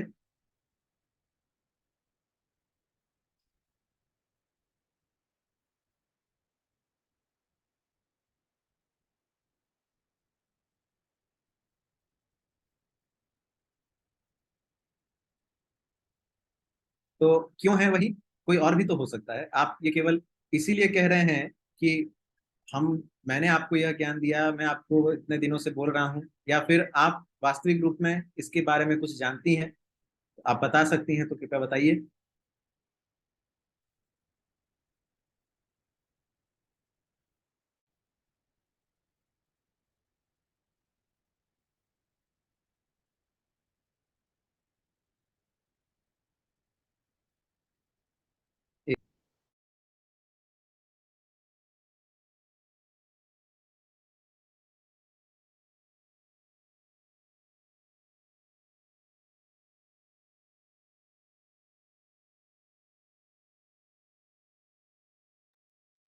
जी हाँ, तो माता जी, ठीक है, आप नहीं बता पा रही हैं, कोई बात नहीं, मैं आपको बताता हूँ। तो माता जी ने सही कहा है, भगवान एक ही हैं, और वे कौन है? तो वे स्वयं भगवान श्री कृष्ण है। क्यों है? अब इसके पीछे में मैं आगे की चर्चा को बढ़ाता हूँ कि क्यों कृष्ण ही भगवान। देखिए, ये जानना बहुत जरूरी है। कल को कोई आपसे पूछे कि अच्छा तुमने ये सत्र तो कर लिए, अब बताओ भगवान श्री कृष्ण ही क्यों भगवान है? भगवत गीता में खाली लिख दिया तो तुम मान लिए कि हाँ भगवान श्री कृष्ण भगवान है? तो ऐसा नहीं होना चाहिए। हमें पता होना चाहिए तथ्यों के बारे में कि क्यों वही भगवान है। तो भगवान श्री कृष्ण के उपासना में कई लोगों ने उनकी स्तुति की, और स्तुति करते हुए उन्होंने अपने अपने जो है सो भाव उनके लिए प्रकट किए हैं। तो इसमें से जो सबसे सुंदर प्रकट किया गया भाव है वो ब्रह्मा जी की तरफ से है। ब्रह्मा जी पूरे सृष्टि के रचयिता हैं, और उनको उनको यही कार्यभार दिया गया है कि वो सृष्टि की रचना करें, जो 14 लोक हैं उनकी रचना करें। और वे भगवान श्री कृष्ण की स्तुति करते हुए ब्रह्म संहिता में यह कहते हैं कि ईश्वर परमा कृष्ण सच्चिदानंद विग्रह अनादिरादिर गोविंद सर्व कारण कारणम। मतलब भगवान के गुण रखने वाले कई व्यक्तित्व हैं, लेकिन कृष्ण सर्वोच्च हैं, क्योंकि कोई भी उनसे श्रेष्ठ नहीं हो सकता। वह सर्वोच्च है, सर्वोच्च व्यक्ति। उनका शरीर जो है पूर्ण रूप से शाश्वत है, ज्ञान और आनंद से भरा हुआ है। वह आदि भगवान गोविंद है, और सृष्टि के कारण है, सभी कारण। तो वो आदि पुरुष जो है कौन है? भगवान श्री कृष्ण है, क्योंकि गोविंद किनका नाम है? भगवान श्री कृष्ण का नाम है। और समस्त कारणों के कारण है, कॉज ऑफ ऑल कॉजेस, मतलब कारणों के भी कारण। तो परम ईश्वर कौन है? ईश्वर परम कृष्ण। ठीक है, तो भगवान जो ऐसा ब्रह्मा जी कहते, ठीक है। अच्छा, जो जो श्रीमद् भागवतम में कहा गया है कि किस प्रकार से जो इस भौतिक संसार में जीवन जो है सो प्रारंभ हुआ, वो किस प्रकार से हुआ? तो सबसे पहले ब्रह्मा जी से ही हुआ। ठीक है, ब्रह्मा जी के पहले 4 पुत्र हुए। उनकी शक्ति से जो 4 कुमार जिनको हम लोग कहते हैं, सनत कुमार, सनक कुमार, सनानंद और सनातन। उसके बाद फिर उनके अलग अलग मनु रूप में फिर प्रजापति, ऐसे ऐसे कई संतान हुए, जो आगे चल करके जो है सो इस पूरे भौतिक संसार में जो है सो जीवन को बढ़ाए। ठीक है, तो ब्रह्मा जी जब ये बात कर रहे हैं कि परम पिता परमेश्वर श्री कृष्ण है, तो हमें उनकी बात माननी पड़ेगी, क्योंकि ब्रह्मा जी से ही हम आ रहे हैं, है ना? उन्होंने ही इस सृष्टि पर जो है सो जीवन यापन प्रारंभ किया है। तो इसीलिए जब ब्रह्मा जी मान रहे हैं कि कृष्ण गोविंद जो है सो सर्व कारण है, ईश्वर परमा है, तो हमें भी उनकी बात माननी पड़ेगी। अच्छा ठीक है, तो ये तो हो गया। अब कुछ लोग ऐसा बोलते हैं कि ठीक है, ब्रह्मा जी कह सकते हैं, हो सकता है, क्योंकि भगवान श्री कृष्ण ने ब्रह्म विमोहन लीला की है, तो ठीक है, उनके लिए वो स्तुति कर सकते हैं। लेकिन शिव जी कहें तो मैं मानूं। अब क्यों नहीं कहेंगे, वो भी वास्तविक रूप में कहेंगे इस बात को। कैसे? तो श्रीमद् भागवतम के चौथे स्कंद के 24वें अध्याय का 28वां श्लोक है। उस 24वें अध्याय में महादेव जो है सो किनको ज्ञान दे रहे हैं? प्रचेत को ज्ञान दे रहे हैं। और उन प्रचेत को क्या ज्ञान दे रहे हैं? कि यह परम रमश साक्षात त्रिगुणा जीव संजिनात भगवंतम वासुदेवम प्रपन्न सप्रियो हि में। भगवान शिव ने आगे कहा, कोई भी व्यक्ति जो हर चीज, भौतिक, प्रकृति और जीवात्मा के नियंत्रक भगवान कृष्ण के प्रति समर्पित है, वह वास्तव में मुझे बहुत प्रिय है। तो लोग ऐसा सोचते हैं, नहीं नहीं, महादेव जो है सो सबसे ऊपर हैं, वे देवों के देव हैं। वास्तविक रूप में महादेव देवों के देव ही हैं, देवातिदेव महादेव कहते हैं, वो देवताओं के भी देव हैं, देवताओं से परे हैं।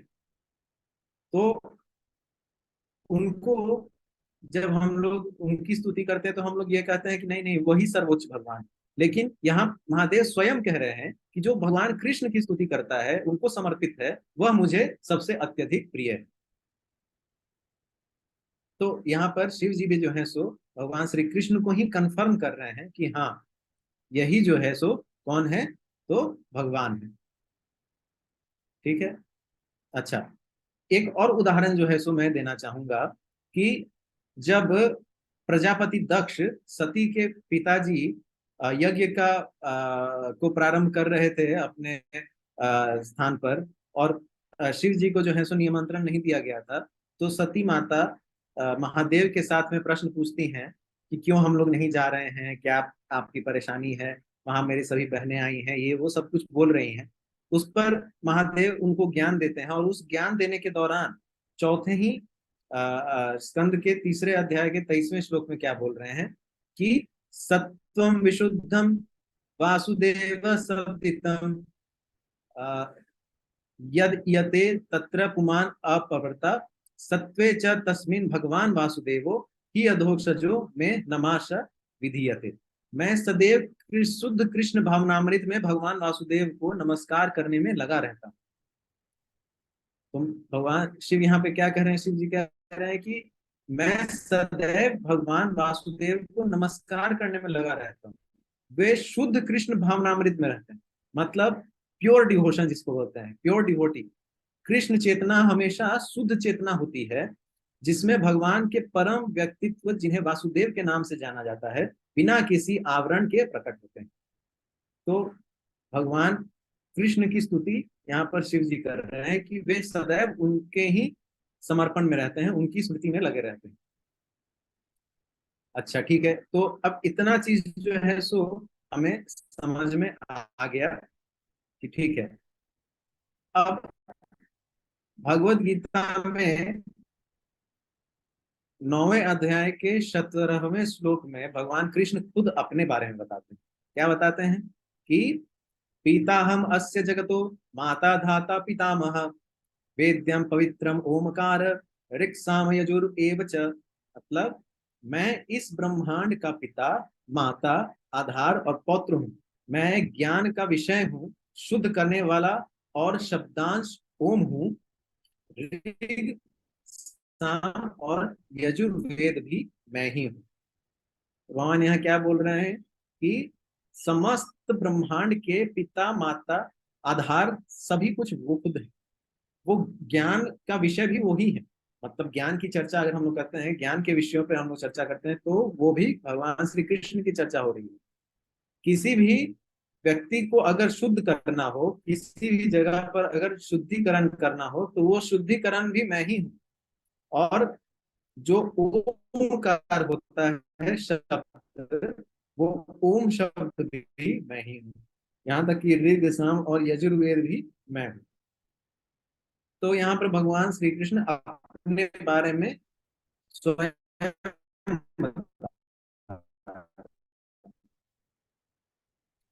तो फिर हमारे मन में प्रश्न आता है, दूसरा प्रश्न, कि देवता कौन है।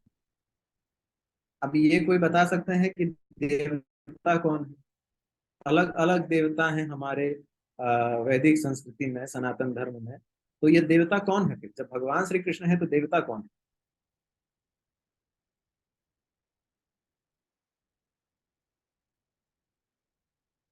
तो भगवत गीता के 11वें अध्याय के 15वें श्लोक में आ, अर्जुन कह रहे हैं, अर्जुन उवाच पश्यामि देवांस्तव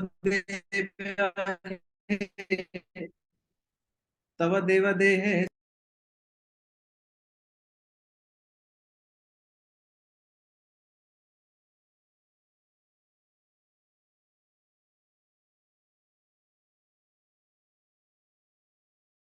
हरे कृष्णा आचार्य प्रभु जी, सिग्नल चला गया था। कृष्णा प्रभु जी, मेरी आवाज आ रही है? हाँ हाँ, आ रही है, सिग्नल चला गया था। अच्छा, नहीं नहीं, आप क्षमा कंटिन्यू। चाहूंगा। हाँ नहीं नहीं, आप कंटिन्यू करिए करिए। जी जी, तो मैं अभी फिर से स्क्रीन शेयर करता हूँ, एक सेकंड। तो जैसा कि मैं आप सभी को बता रहा था कि अर्जुन 11वें अध्याय के 15वें श्लोक में कह रहे थे कि पश्यामि देवांस तव देवदेहे सर्वांस तथा भूत विशेष संघान ब्रह्मांडम ईशम कमलासनस्थम ऋषिंश्च सर्वान उरागांश्च दिव्यान। मतलब अर्जुन ने कहा, मेरे प्रिय भगवान कृष्ण, मैं आपके शरीर में सभी देवताओं और विभिन्न जीवों को एक साथ एकत्रित देखता हूँ। मैं ब्रह्मा को कमल के फूल पर बैठे हुए भगवान शिव और कई ऋषियों और दिव्य नागों को देखता हूँ। तो यहाँ पर क्या कह रहे हैं अर्जुन, कि जब भगवान ने उन्हें अपना विश्व रूप का दर्शन कराया, तब उस समय वे सभी देवी देवताओं को जो है सो भगवान के भीतर देख रहे हैं। तो अब ये देवता कौन है? मतलब कि भगवान से ही कहीं ना कहीं उत्पन्न हो रहे हैं, उनका उद्भव जो है सो भगवान से ही हो रहा है ना। तो इस प्रकार से हम लोग समझ सकते हैं कि देवता जो है वास्तव में भगवान की ही शक्ति का रूप है, और उस रूप में वे प्रकट होते हैं जिस रूप में भगवान उनको जो है सो उचित समझते हैं। और वे क्या करते हैं, वे इस भौतिक संसार का, इस सृष्टि का जो है सो कार्यभार अलग अलग रूप से संभालते हैं।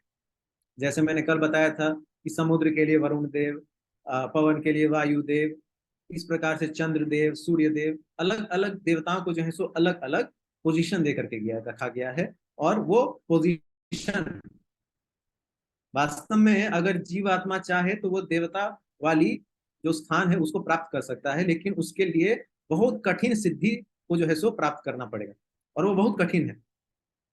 तो इसीलिए हमें यह चेष्टा नहीं करनी चाहिए कि हमें देवता बनना है, यह चेष्टा करनी चाहिए कि उसके परे जाकर के हमें भगवान की सेवा करनी है, भगवत धाम जाना है।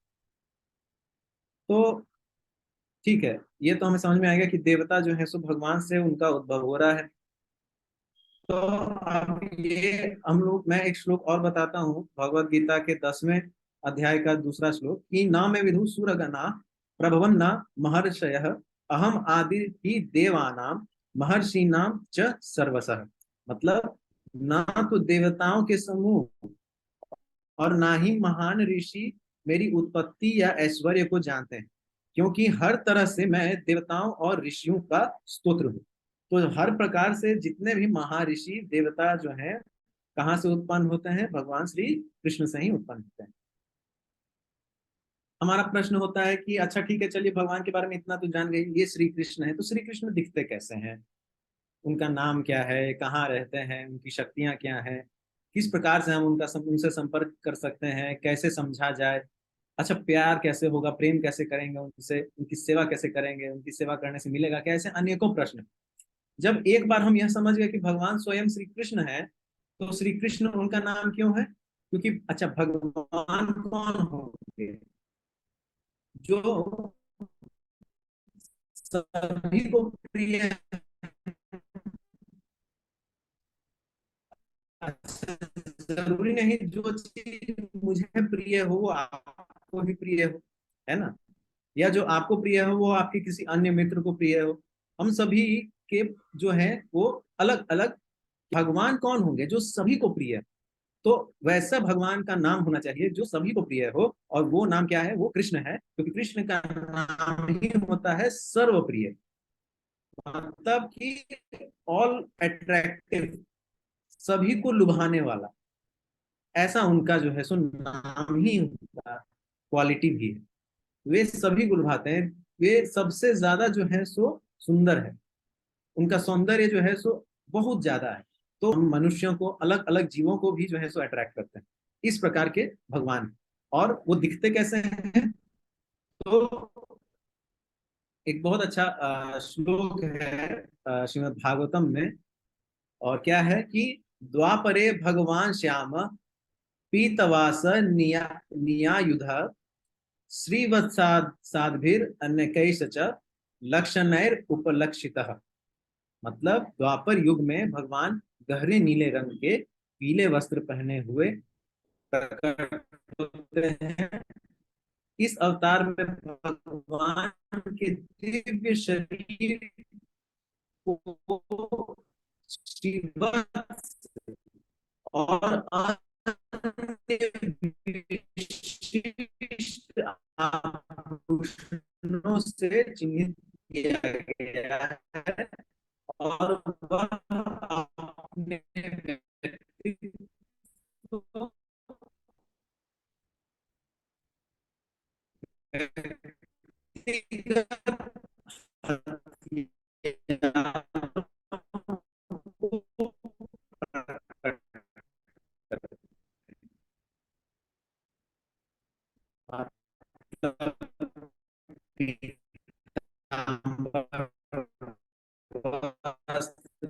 और श्याम नीला जो उनका कलर होता है, रंग है उनके शरीर का, और अलग अलग कुछ और यार जो लेकर रखते हैं।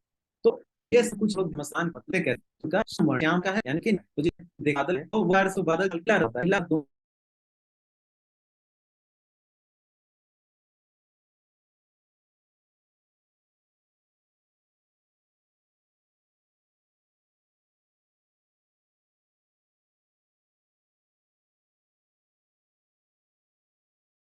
आज बहुत संकट आ रही है, क्योंकि भगवान के विषय में चर्चा हो रही है, तो भगवान जो है अपनी लीला यहाँ पर भी जो है सो दिखा रहे हैं।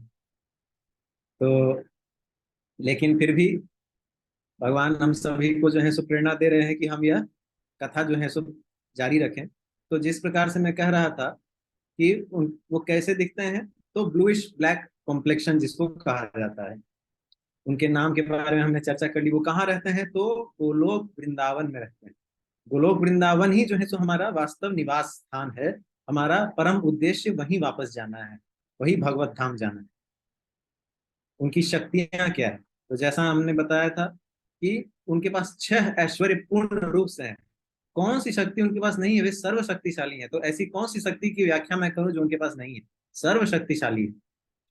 जब अश्वत्थामा ने उत्तरा के गर्भ पे ब्रह्मास्त्र छोड़ा था और परीक्षित महाराज की हत्या करने का प्रयास किया, तब भगवान श्री कृष्ण ने गर्भ में जाकर उनकी रक्षा करके उन्हें वापस से जो है सो जीवित किया।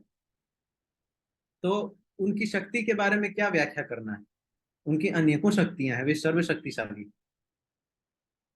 जब इंद्रदेव ब्रजवासियों के ऊपर में संवर्तक बादलों से जो है सो प्रलय बरसाना चाह रहे थे, तब उन्होंने गोवर्धन पर्वत को 7 वर्ष की उम्र में जो है सो उठा करके सभी ब्रजवासियों की रक्षा की। तो उनकी शक्तियों का वर्णन किस प्रकार से करूं? वे तो उनके पास तो सभी शक्तियां हैं। प्रश्न आता है कि उनसे हम संपर्क कैसे कर सकते हैं, किस प्रकार संपर्क करें? तो सबसे उत्तम कार्य होता है, प्रत्येक युग में एक धर्म होता है जिससे हम भगवान से संपर्क कर सकते हैं। तो सतयुग के समय में हम किस प्रकार भगवान से संपर्क कर सकते थे? हम ध्यान लगा करके।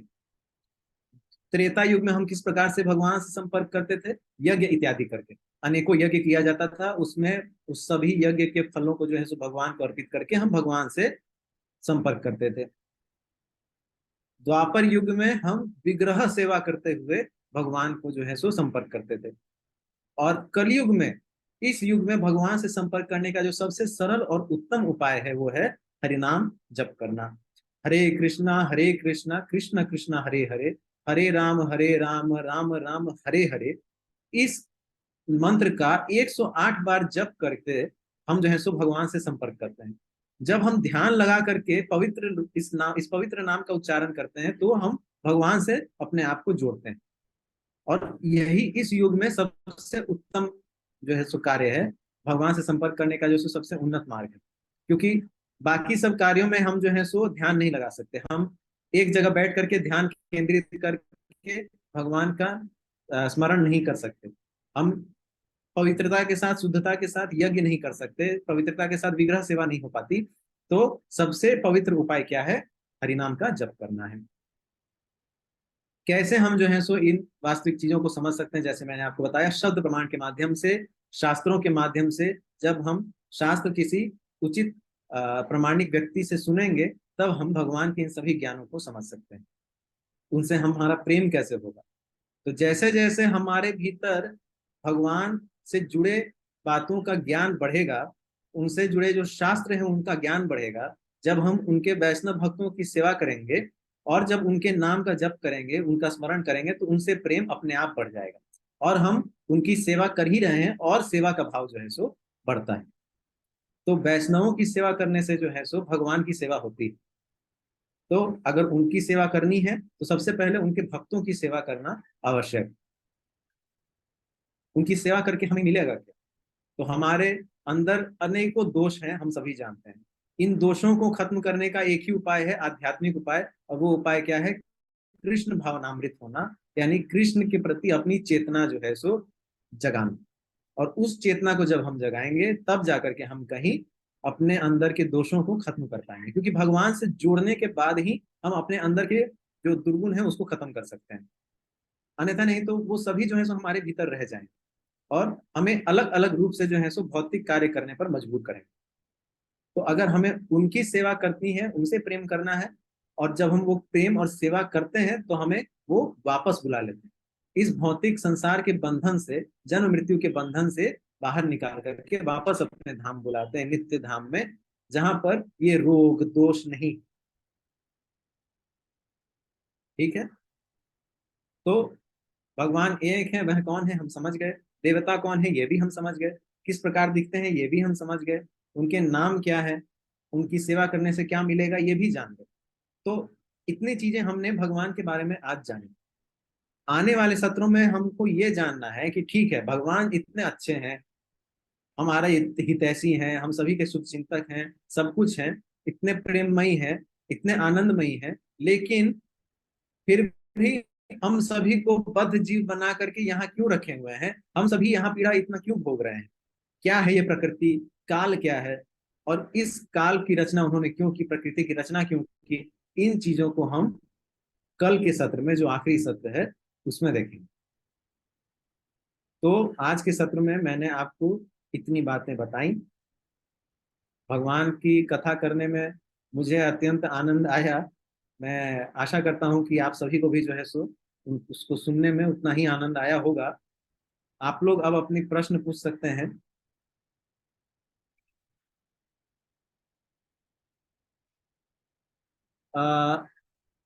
डॉक्टर श्रीपाद कुमार सुत्रावे प्रभु जी का प्रश्न है कि can other religious people also choose to join ISKCON? Can they continue to be with original religion at the same time, और only Hindu people can join? अच्छा, नहीं, ऐसा कोई रोक नहीं।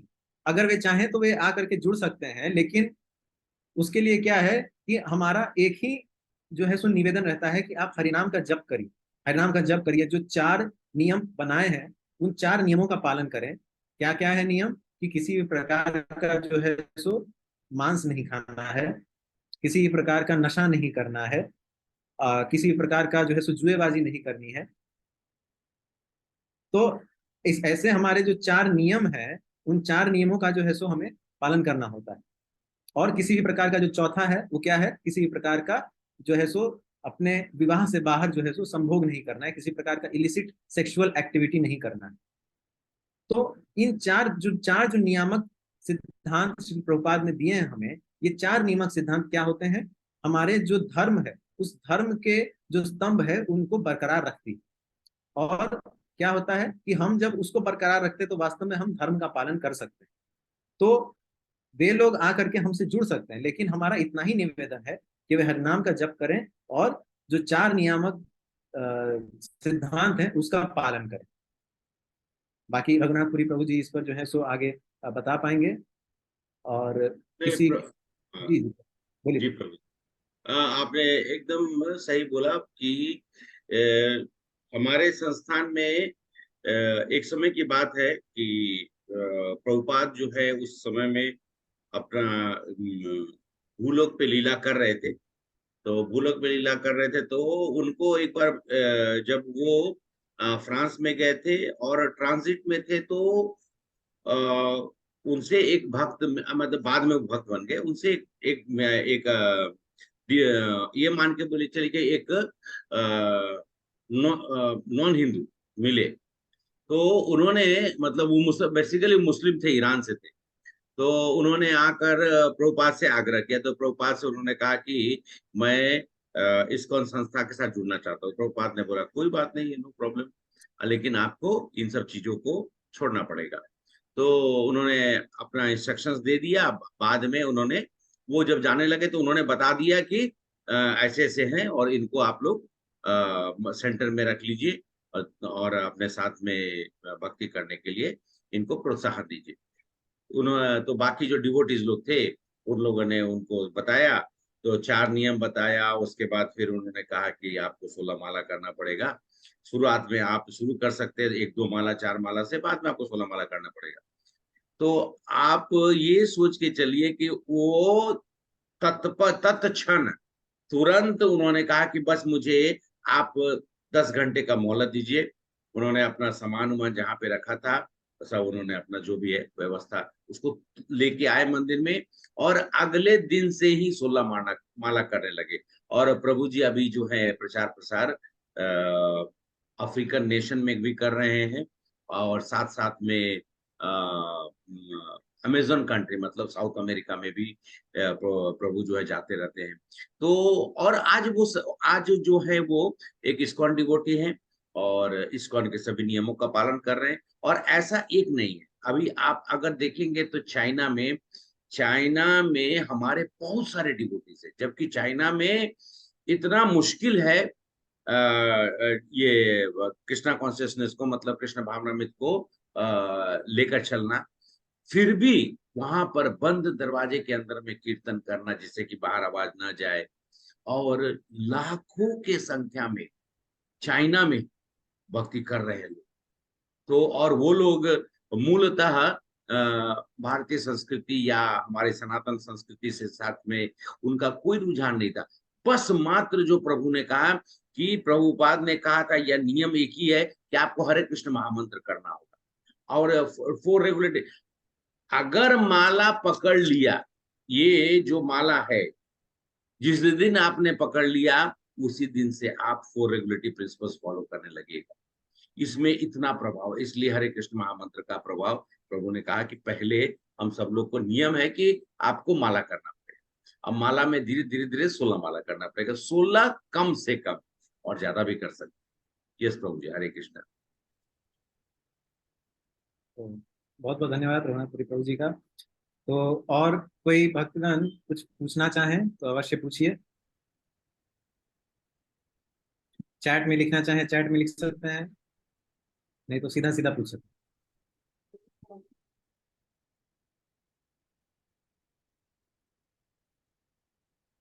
देखिए, प्रश्न नहीं करेंगे तो जो संदेह है वो क्लियर नहीं होगा। तो कुछ भी है अगर तो आप पूछ लीजिए, कुछ भी हो, जो नहीं भी लगे भी नहीं कि हाँ रिलेवेंट है वो भी पूछ सकते हैं। आज के ही सत्र से नहीं, पिछले भी सत्र से पूछ सकते हैं। नमस्कार प्रभु जी। हाँ, हरे कृष्णा माता जी। एक हरे और, कृष्ण हाँ बोलिए बोलिए, पहले आप बोल लीजिए। जी। प्रभु जी, मैं माला जप तो करती हूँ, जैसे कि सिर्फ 3 ही माला जप करती हूँ, तो 16 माला जप करना जरूरी है? कोई जरूरी नहीं है, लेकिन आप अपने माला को धीरे धीरे बढ़ाते रहिए, एक माला से दूसरा माला, और आप देखेंगे माला अगर आप एक माला करें, बहुत ध्यान पूर्वक कर रहे हैं, तो आपको धीरे धीरे प्रेरणा मिलेगी और माला करने के लिए। मैं जी जानता मैं हूँ सुबह कि 4 बजे माला जप करती हूँ, तो 3 माला सुबह में ही 4 बजे से 6 बजे तक कर लेती हूँ। फिर तो समय के व्यस्तता के कारण नहीं हो मालूम है, पाता। मैं समझ सकता हूँ कल आपने जो बताया है, लेकिन अपना जब भी समय मिले, जब लगे कि कोई कोई आपको किसी तरह का व्यवधान या रुकावट नहीं करने के लिए, कोई लोग सब लोग सो गए हो, हाँ, आपको अपनी मेहनत थोड़ा ज्यादा करनी पड़ेगी। मैं ऐसा इसलिए कह रहा हूँ, सुबह में लोग नहीं उठते हैं, आप जी जल्दी उठ जाइए, जल्दी जी उठ मैं के आप डेली 4 बजे उठ करके 4 से 6 माला जप कर लेती हूँ। हाँ, बस तो ठीक है। वही 6 माला को धीरे-धीरे आप 16 माला तक लेके जाइए। 16 माला करना एक्चुअली में हम सभी लोगों को कोई मतलब ये अनिवार्य नहीं है, ये ऐच्छिक है, लेकिन फिर भी प्रयास हमको करना है कि 16 माला कम से कम करें। तो 16 माला का जो शास्त्रों के द्वारा या हमारे गुरु परंपरा में जो बताई गई है, तो वो ये है कि कम से कम 16 माला। तो और वो माला करने से आपके अंदर में जो बदलाव आएगा, वो आप 2 माला करने से ही बदलाव आएगा। आपने किया होगा और आप जी महसूस कर रहे हो। जी 16 माला करेंगे तो आपको ये नहीं कि हमको दम होना चाहिए, अरे मैं तो 16 माला कर, ऐसा नहीं। नहीं हमने नहीं, 16 मुझे ऐसा घमंड तो नहीं, कभी नहीं, नहीं आएगा। नहीं, मैं भी जितना गुरु कम है। नहीं, आपको नहीं कह रहा हूँ, मैं अपने बारे में कह रहा हूँ जी कि हमें ये नहीं होता, अरे हमने 64 माला कर ली। अरे भाई, माला करना महत्व नहीं है, भगवान के नाम का स्मरण करने का महत्व है। जी तो 16 अगर आप 2 माला, 4 माला, 6 माला में कर रहे हैं, भगवान का स्मरण कर रहे हैं और अच्छे से कर रहे हैं, तो एक दिन ऐसा होगा भगवान आपको खुद 16 माला कराएंगे। मैं आपको बस छोटा सा एग्जांपल अपना दे देता हूँ। तकरीबन काफी समय पहले की बात है, मैं ये बोल सकता हूँ कि 10 साल, 11-12 साल हो गया। तो मैं घर में आया तो मैंने एक नहीं, सब लोगों हमारे प्रभु थे जो शिक्षा गुरु, उन्होंने कहा कि प्रभु, how many rounds of mala you are doing.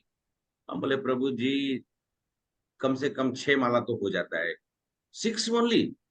तो मुझे लग गया। बाकी सब लोग अपना हाथ उठाए, कोई 16 माला, कोई 20 माला, कोई जो भी हो, सब लोग। मैं आया घर में, और ये इसलिए नहीं बोल रहा हूँ कि मैं उनको देखकर, मेरे मन में उसी समय हुआ कि नहीं, मुझे 16 माला करना है।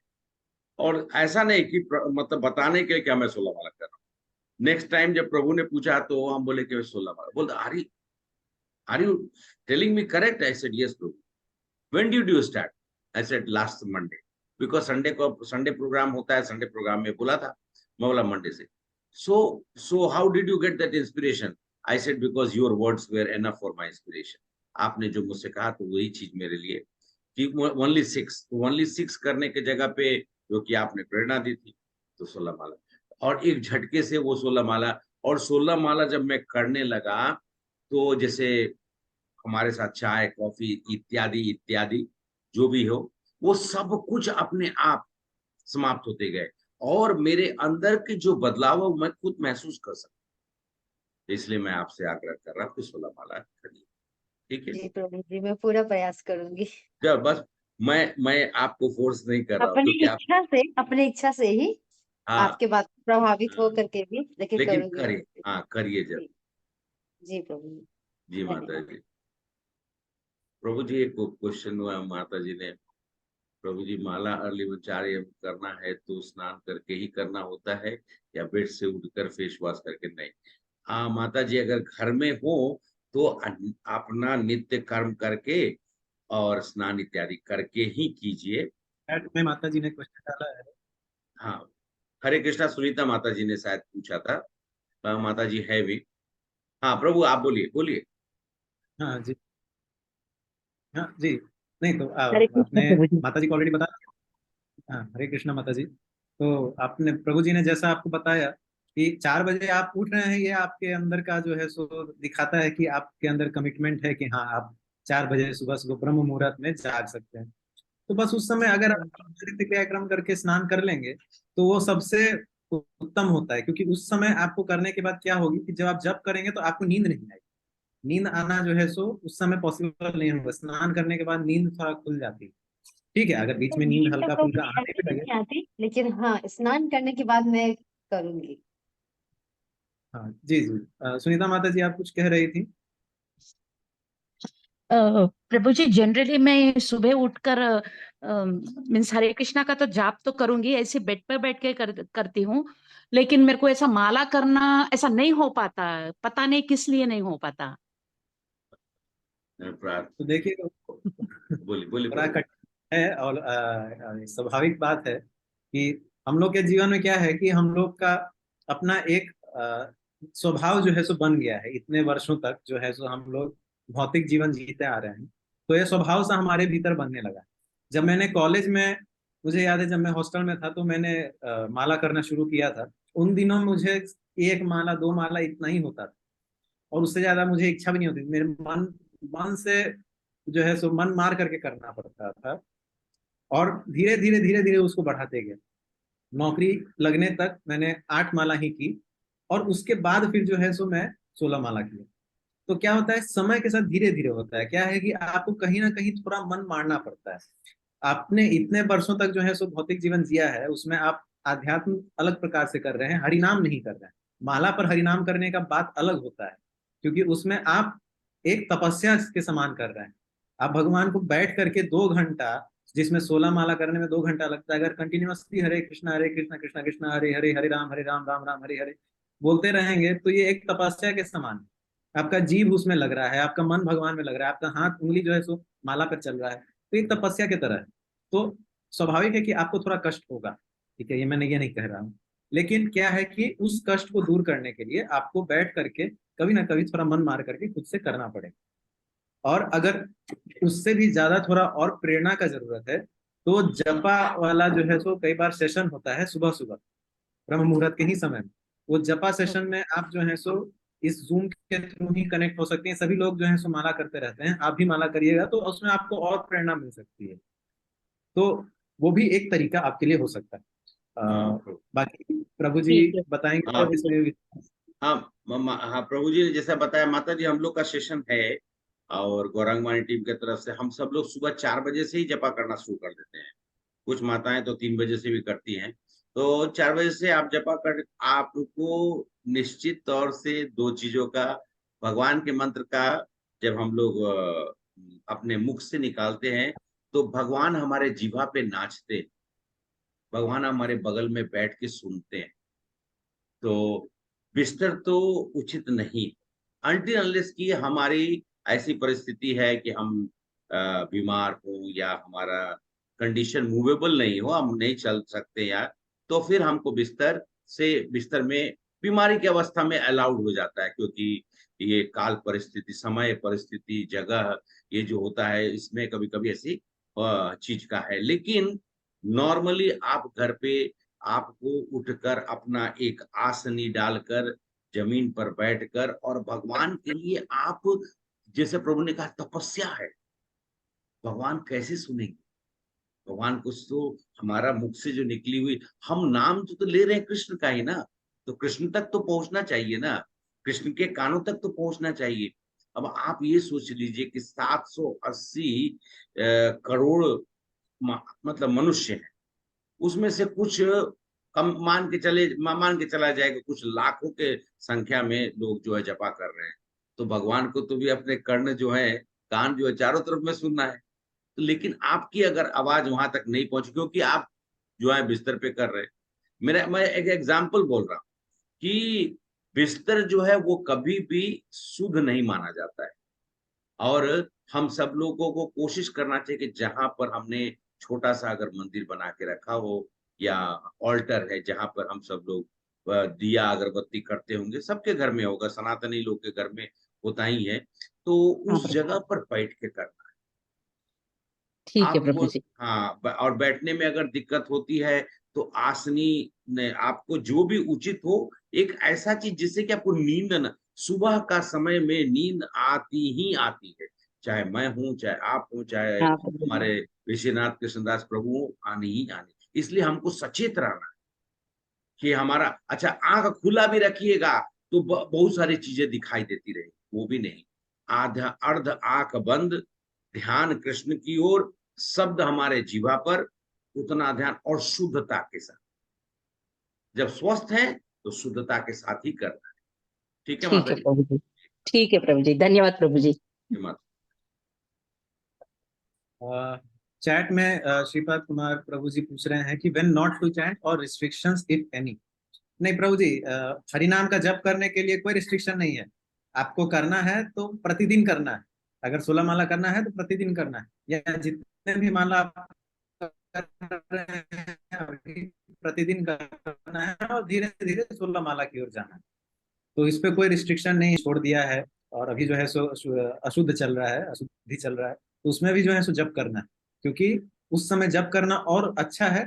जो आत्मा शरीर छोड़ करके निकली है उसको जो है सो जब हरिनाम जो है सो वो सुनेगा तो उसको जो है सो और भगवान के तरफ जाने की जो है सो मार्ग जो है सो दिखाई देता है। तो इसीलिए उनके कल्याण के लिए भी हम लोगों को करना चाहिए। तो ऐसा कोई रिस्ट्रिक्शन नहीं है, कभी भी जो है सो हरिनाम चैंट कर सकते हैं। हाँ, प्रभु जी लोग के लिए तो, हाँ आपने सही बोला। मैं और थोड़ा जोड़ देता हूँ, क्योंकि माताएं भी हैं, तो माताओं को भी बोला जाए कि आपके लिए कोई रेस्ट्रिक्शन नहीं है। हरि नाम का शरण लेना हमारे जीवन का प्रमुख कहा जाता है कर्तव्य के रूप में है। और जो हरि नाम का शरण लेगा वो तो उसको उचित है। कोई भी, माताओं को भी मैं बता दे रहा हूँ मैं स्पष्ट रूप से कि आपके लिए कोई व्यवधान नहीं है। आप हरि नाम का जप करना किसी भी समय में कर सकते। हाँ, ये मैंने बताया था कि स्नान इत्यादि करना वो जरूरी है कि मन को स्वस्थ स्वस्थ और स्वच्छ रखने के लिए।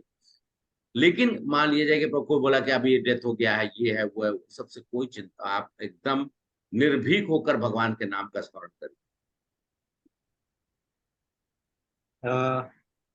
पद्मा माता जी, आपने हैंड रेस किया है। माता जी आप अपना प्रश्न पूछ लीजिए।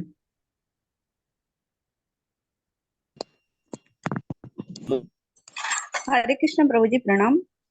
हरे कृष्ण माता जी।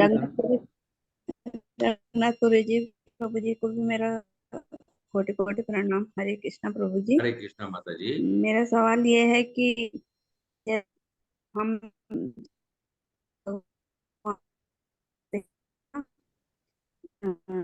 तो मेरा क्वेश्चन यही है कि माता जी जैसे आपका आवाज अपन क्लियर का नहीं आ रहा है। काम कर रहे हैं, कभी अच्छे काम हो जाते हैं, कभी बुरे काम हो जाते हैं, तो वो क्या हमारे चलते होते हैं कि जो हमसे भगवान रहते हैं?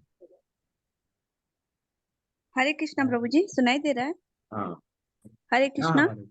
हाँ, जी सुनाई जी दे रहा माता है, जी। धीरे दे रहा है। हरे कृष्ण प्रभु जी। हाँ माता जी, सुनाई ओ, दे रहा है आपका क्वेश्चन। सब उधर सिग्नल चला गया। प्रभु जी, आपको प्रश्न समझ में आया? उन्होंने ये प्रश्न ये किया कि कुछ बुरे, कुछ ऐसा चीज हो जाता है हमसे, हाँ हमसे तो तो, भगवान से तो क्या भगवान करवाते हैं वो? या हमसे हो। नहीं, कभी ऐसा नहीं है। जो माता जी अगर ज्वाइन करती है तो ठीक है, लेकिन निश्चित रूप से ऐसा नहीं है। जो भी कर्म हम कर रहे हैं वो हमारा त्रिगुण का प्रभाव था। बोलिए प्रभु जी, आप बताइए। ठीक है। रघुनाथपुरी प्रभु जी सही बता रहे हैं। वास्तव में जितने भी कर्म हम लोग यहाँ करते हैं वो जो 3 गुण होते हैं, सात्विक राजसिक और तामसिक, उन तीनों गुणों के प्रभाव से होता है। माया के प्रकोप में आत्मा जो है, जीवात्मा जो है, वो भगवान का की ओर चेतना नहीं लगा पाती। तो क्या होता है कि हम जो 3 गुण हैं इस भौतिक संसार में उसके अधीन हो जाते हैं, और उनके अधीन होकर के फिर हम जो है सो कर्म करते हैं। उचित हो या अनुचित हो, किसी भी प्रकार से कोई भी जीवात्मा इस 3 गुण से परे नहीं। कब परे हो सकते हैं? तो केवल भगवान की भक्ति से हो सकते हैं, उनकी कृपा से ही। उसकी कृपा जब प्राप्त होती है तभी हम लोग उसके परे जा सकते हैं। तो इसीलिए कोई भी कर्म हमसे हो रहा है तो कैसे हो रहा है? उसी 3 गुण के माध्यम से हो रहा है। तो वो अनजाने में हो या जानबूझ करके करें, होता उन्हीं के माध्यम से। ये जो 3 गुण है, माया है, वास्तविक रूप में इनकी रचना किसने की? भगवान ने ही की है। लेकिन भगवान हमसे नहीं करा रहे हैं। क्यों? क्योंकि भगवान, हम लोग जो है सो भगवान को छोड़ करके चले आए हैं ना। तो इसीलिए भगवान हमसे नहीं करा रहे हैं। भगवान हमें जो है सो डायरेक्शंस दे रहे हैं कि तुम वहां रह करके चाहो ना चाहो कुछ ना कुछ उचित अनुचित कर्म कर रहे हो, तो उस सब से निकलो और मेरे पास वापस आओ। इस प्रकार का मार्ग भगवान हम लोग को दिखाते हैं। तो यही मेरा उत्तर होगा। और किनको अगर कुछ पूछना है तो आप लोग प्रभु जी माता जी कुछ भी जो है सो प्रश्न पूछ सकते हैं। नहीं तो 9:40 हो रहे हैं, हम लोग आज के सत्र को समाप्त करेंगे। हरे कृष्ण प्रभु जी। जी सॉरी, माता नेटवर्क इशू था। जी तो मैं आपसे सवाल नहीं कर पाई थी। प्रणाम प्रभु जी, हरे कृष्णा। हरे कृष्ण हरे। ये मेरा सवाल ये है कि जैसे हम सभी में भगवान रहते हैं ना, तो जैसे हम अपने कर्म कर रहे हैं, कुछ अच्छे हो जाते हैं, कुछ बुरे हो जाते हैं, तो ये कर्म हाँ, क्या भगवान के चलते होता है कि हमारी वजह से होता है? ये मेरे को। देखिए, मैं वही अभी बता रहा था आपके ज्वाइन करने से तुरंत पहले कि जो हम ये कर्म कर रहे हैं ना, ये हम ही कर रहे हैं, भगवान हमसे नहीं करा रहे हैं। हम ये नहीं बोल सकते कि अच्छा ये काम तो भगवान हमसे करा रहे हैं, हम ही जो है सो, मेरा इसमें कोई दोष नहीं है, भगवान का सारा दोष है, ऐसा नहीं होता। और ऐसा हमें सोचना भी नहीं चाहिए, क्योंकि क्या होता है, जब भौतिक संसार में रहते रहते हम जो तीन गुण होते हैं, सात्विक गुण, राजसिक गुण और तामसिक गुण, उनके अंदर उनके प्रभाव में आकर के कोई कर्म करते हैं। आत्मा जो है भगवान का अंश है, ये बात सही है। तो आत्मा अगर कोई कर्म कर रहा है, जीवात्मा कोई कर्म कर रहा है, मतलब भगवान करा रहे हैं, ऐसा नहीं है। हम उनका अंश हैं, लेकिन क्या है, माया के प्रकोप में आके, माया के प्रभाव में आकर के तीन गुणों में हम लोग कार्य करते हैं। कभी कभी हम लोग सात्विक कार्य करते हैं, अच्छा अच्छा से जो है सो भगवान का कहीं सेवा कर देते हैं, सुबह सुबह जल्दी उठ के स्नान करते हैं। कभी राजसिक काम करते हैं कि एग्रेसिव होते हैं, थोड़ा कहीं पर जाकर के जो है सो बिल्कुल ही कॉम्पिटिटिव होकर के कार्य करते हैं। अपने जैसे कुछ लोग जो है सो सक्सेसफुल होने के लिए करियर में जो है सो कॉम्पिटिटिव होकर के कार्य करते हैं, तो राजसिक होते हैं। कभी कभी तामसिक हो जाते हैं, आलसी के जैसा पड़े रहते हैं, कुछ नहीं करते। तो इसीलिए हम लोग ये सब ये नहीं सोच सकते कि अच्छा ये सब भगवान करा रहे हैं, नहीं, ये सब हमारे तीन गुणों की वजह से है और उनके प्रभाव की वजह से होता है। तो इसीलिए ये हमारा जो है सो, ये अवस्था है हमारी। और हमारे पास वास्तविक रूप में, सही बात है, फ्री विल है, हमारा अपना चॉइसेस है कि हम लोग हाँ कर सकते हैं या नहीं कर सकते।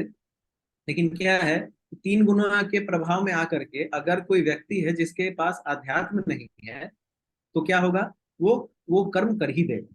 लेकिन अगर किसी के जीवन में अध्यात्म है, तो हमारे भीतर जो परमात्मा का वास है वो हमें डायरेक्शन देता है कि नहीं, तुमको ये नहीं करना चाहिए। जैसे कई बार क्या होती है कि हम लोग कुछ काम करने जा रहे हैं और अगर वो गलत काम है, तो अंदर से एक आवाज आती है कि नहीं, ये काम नहीं करना चाहिए, है ना।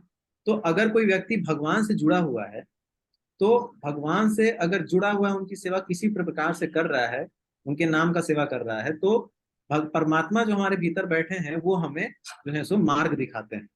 लेकिन अगर हम वो काम नहीं करेंगे, केवल कर्मी जीवन जिएंगे, तो क्या होगा कि जो तीन गुण का प्रभाव है वो अत्यधिक रहेगा, और हम लोग उनके प्रभाव में आकर के ही जो है सो सारा कार्य करेंगे।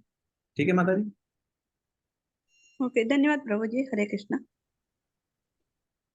हरे कृष्ण माता जी। तो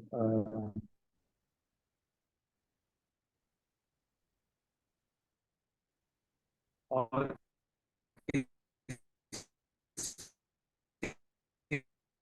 अगर कोई प्रश्न प्रभु जी, है, आपकी सिग्नल टूट रही है। और अब कोई हम लोग जो प्रश्न है? है सो सत्र को समापन की ओर लेके जाएंगे। हाँ प्रभु जी। रघुनाथपुरी प्रभु जी, आप कुछ संबोधित करना चाहेंगे? हाँ, तो हमारे भी अभी, हाँ प्रभु जी, हमारे साथ में जितने भी ये भक्तजन यहाँ पे हैं, मैं सबसे यही प्रार्थना करूंगा आप सब लोग के लिए, और आप लोग कल फिर से ज्वाइन करिए। और सत्र के हम लोग प्रमुख रूप से सत्र का अंतिम कल करेंगे।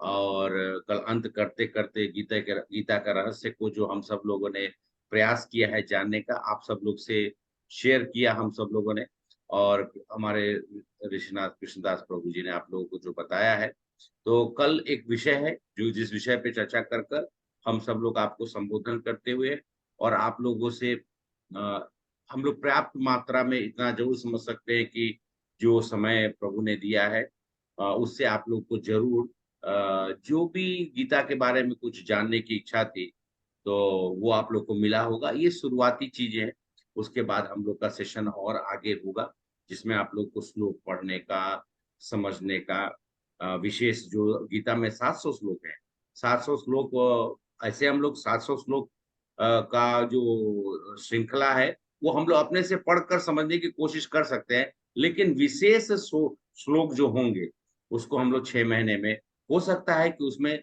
सभी श्लोक हम लोग एक साथ ही पढ़ पढ़ पढ़ भी सके। तो उससे आप सब लोग को ये जरूर प्रमुख रूप से गीता के बारे में मालूम चलेगा। और जो हमारी प्रयास है आप लोगों के साथ में, वो हम सब लोग आज कर रहे हैं। और अभी समापन करने के साथ साथ में हम आपसे फिर से हम लोग आग्रह करेंगे कि कल आप लोग ज्वाइन करिए। आज मुझे लगता है कि बहुत सारे लोग धनतेरस मना रहे थे, इसलिए ज्वाइन नहीं किए। उन लोग को धनतेरस के लिए फिर उनके लिए भी हम लोग प्रार्थना करते हैं और उम्मीद करते हैं कि कल अंतिम सत्र में वो ज्वाइन करें। और अगर कल सत्र में वो ज्वाइन करते हैं, ऐसे तो प्रभु अपना वीडियो डाल ही देंगे, लेकिन अगर फिर भी कुछ अगर जानकारी होगी तो प्रभु कल आप सब लोग को संक्षिप्त में बताकर प्रयास करेंगे आज के दिन का सत्र जो भी हम लोगों ने सीखा है। ठीक है प्रभु जी, हरे कृष्ण। हरे कृष्ण प्रभु जी, धनतेरस तो कल है ना? माता जी धनतेरस आज ही है, आज ही खत्म, कल चतुर्दशी का लग जाएगा। तो धनतेरस लोगों ने आज ही मना लिया, मतलब जो सामान वामान खरीदना था वो खरीद लिया। वैसे आप कल खरीदिए, कोई दिक्कत नहीं। ठीक है, धन्यवाद प्रभु जी, हरे कृष्ण। जी माता। हरे कृष्ण प्रभु। हरे कृष्णा। वांछा कल्पतरुभ्यश्च सिंधु एव च पतितानां पावनेभ्यो वैष्णवेभ्यो नमः। श्री हरे कृष्ण। प्रभुपाद की जय। ऋषिनाथ कृष्णदास प्रभु जी की जय हो, और जितने भी हमारे यहाँ भक्तजन है सबकी जय। हरे कृष्ण। हरे कृष्ण। आप सत्र को समापन कर सकते हैं प्रभु जी।